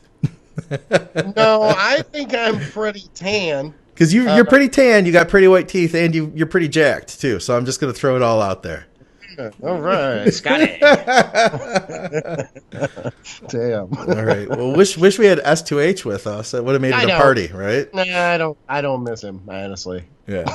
We'll try to save those questions and bring them back up when we have them here. Anything else we should mention before we go? Oh shit! I got another cat. What? Oh, you did. That's right. Yeah, I almost got out of that. I didn't. I remember seeing this cat now on social media, and I thought to myself, "Holy shit, Skip got another cat." So you have, and this is another Savannah cat, isn't it? No, it's not another Savannah cat. I did post one saying I did want that. Oh, that's what I saw. Yeah, that beautiful F1. Here's what I'll make this as quick as I can because oh god. That's all right. I don't want to hear the story. We're done. 5 cats now. We're done working for the day. So okay, yeah. Fair enough. Here's what I'm going to say though, in my defense, and I had to remind Melissa of this, and she said the same thing. She agreed with me. 3 of the fucking cats I didn't bring into the house. They were brought in, one by each one of my daughters. The black cat is from Taylor, who pulled this bullshit story about she found it alongside the road. 2 years later, we find out she got this fucking cat from someone and brought it home and lied about it. And it was so cute and had a little bandana thing. I'm like, oh, the cat's so cute, so we can keep the cat. Yeah. We end up with the second cat from my other, actually, that was Riley. I'm sorry, not my oldest. We end up with the second cat, Thor, which is the brother of the black cat because my oldest daughter was moving and she didn't know what to do with it. I'm like, that's a really sweet cat. I don't want it to go to someone, and it's Loki's brother, so fuck, okay, we'll take it, you know? Yeah. So now I got 3 cats. Then I go get Linus, which is the Bengal, because Zuri won't fucking pay attention to me. Right. But as soon as I got Linus, then Zuri's like, okay, you can pet me now, Lil, because I see what you're doing. You got another cat. So now you can pet me. So I'm like, oh shit, I got this expensive fucking Bengal cat now. You want? Okay, anyway, you'll let me pet you. So then I go downstairs about a month ago to check on my youngest daughter. She's 14, and the way our townhome is set up, the bottom kind of looks like its own apartment, but it's not. So it's got everything but a kitchen. And so I go down. That's like her space. Oh right? Man, lucky her then. She's basically got her own apartment now. Yeah, and I've been accused of, you let your daughter have your own apartment. No, I don't. Mind your own fucking business. It doesn't have anything to do with that. It does look like that though. She's got her own front door and her own bathroom. But she doesn't have a kitchen. She doesn't have a fucking shower. So she still got to come upstairs. I wish I had that when I was 14. That'd be. I know. Although you know what, I would get in so much trouble too though. So. Well, there's that. I'd still sneak down there and check on her and everything else. But there's been stories there, but not that sounded worse than what it was. But there have been some stories where I've been like, oh, you thought your ass was sneaky. Oh, anyway, shit. So I go down there and check out. She's got this homeless cat. And there's a kitty litter box in the car. I'm like, what the fuck's going on? Like, what are you doing? What? She's got her own apartment, Skip. She wants to get a pet, so be it. You don't have to clear these with Dad, apparently. I didn't need to clear it with the landlord. This is pet friendly. So I'm like, she's like, well, I got this. First she said it was a friend. She was watching. I'm like, yeah, that's the line of shit. She said it was Tori's thing. Like, you need to get that fucking cat back to Tori when she comes back into town. I think you're full of shit. So we'll see when she comes back if that's good. Right. Flying, everything. She goes to Colorado for fucking 10 days. Who has to watch the cat? We hear the cat downstairs. Just no shit because it's tiny. Took the cat from its mom. Wait to her. Oh my god. I'm like, oh. So I have to go down there. We're playing with him. He's adorable. He's fucking tiny. He's this big, right? Oh my gosh. So Linus is putting his paw underneath the door. Like, all you see is Linus's giant fucking paw coming underneath the door. And Cosmo runs over there because she named him Cosmo. Runs over there and is batting it, and playing. So they play under the door. So I'm like, oh shit. So we let Linus in. They're playing. Linus is looking out for this fucking cat like it's his, right? Yeah. So she comes back. Now I'm attached to the fucking cat. And so is my wife. So like, you're stuck now. What else are you going to do? Like, she sends me this long message, and she's like, Dad, I really want to keep it, and you're talking about getting another really expensive cat, and I don't know why I can't have this one. That doesn't make any sense, and I really like the cat, and I paid $60 for it, and I'll get the shots, and I'll do this and that and everything. I'm like, you paid $60 for a fucking stray cat with no shots that hasn't been fixed? Somebody scammed your ass, girl. Oh, shit. That's good. Anyway, somebody's got some cat selling scam going on at the high school. Anyway, so I'm like, fuck. I'm like, all I did was I text her back. I'm like, that's all you had to say. You can keep it. And she's like, are you serious? Because that's not very nice. If you're not, I'm like, I don't lie. You can keep the fucking cat. Aww, so she was you're a sucker for cats. Well, you know what? I'm just like, fuck it. The other, her sister's got to keep the fucking cat. Why would she not come home with a fucking cat and think she can't keep it even though I told her fucking 10 times over she couldn't? Anyway, that's the story. Now I don't get my fucking expensive cat because, we can't have 6 apparently. We can. That's my fucking cat life. You know what? I totally missed this earlier on. Mrs. Skip said when we were talking about, what was that guy's name? Dave, that bodybuilder Dave. Dave Fisher. I'm gonna block her. You need to block her too because I guarantee you this is not going to benefit. She said he still dresses up like that for me when I ask him to. Right, exactly. Dave or me? She also mentioned that she said we just need a good guest and that she's available on Sunday nights. Right, so. Exactly. Yeah, just like I said, that's just not even. We need to go back to taping on Mondays or recording. She wants me to hurry up because she wants me to take her. Guess where? Go get a drink or two for dinner. Oh, well, get out of here then. Let's get out of here. No, I didn't mean it like we got to run, but I told her I'd be done about 9. That's like 2 minutes. We're good. Good deal. Okay, we're good. All right. Guys, head on over to teamskip.com. Reach out to Skip there. Head on over to truenutrition.com. Use our code ADVICES to support what we're doing with everything at Advices Radio. Mrs. Skip, she says she's ready to go. She says, yay, she's ready. She's ready to head out. So okay. We'll let you get out of here, Skip, for another episode of Blood, Sweat, and Gear with Skip Hill and no S2H. I'm Scott McNally. Guys, this will be out on YouTube on Thursday, as well as iTunes, Stitcher, podcast apps for the audio version. We will see you soon. Thanks, Skip. Out.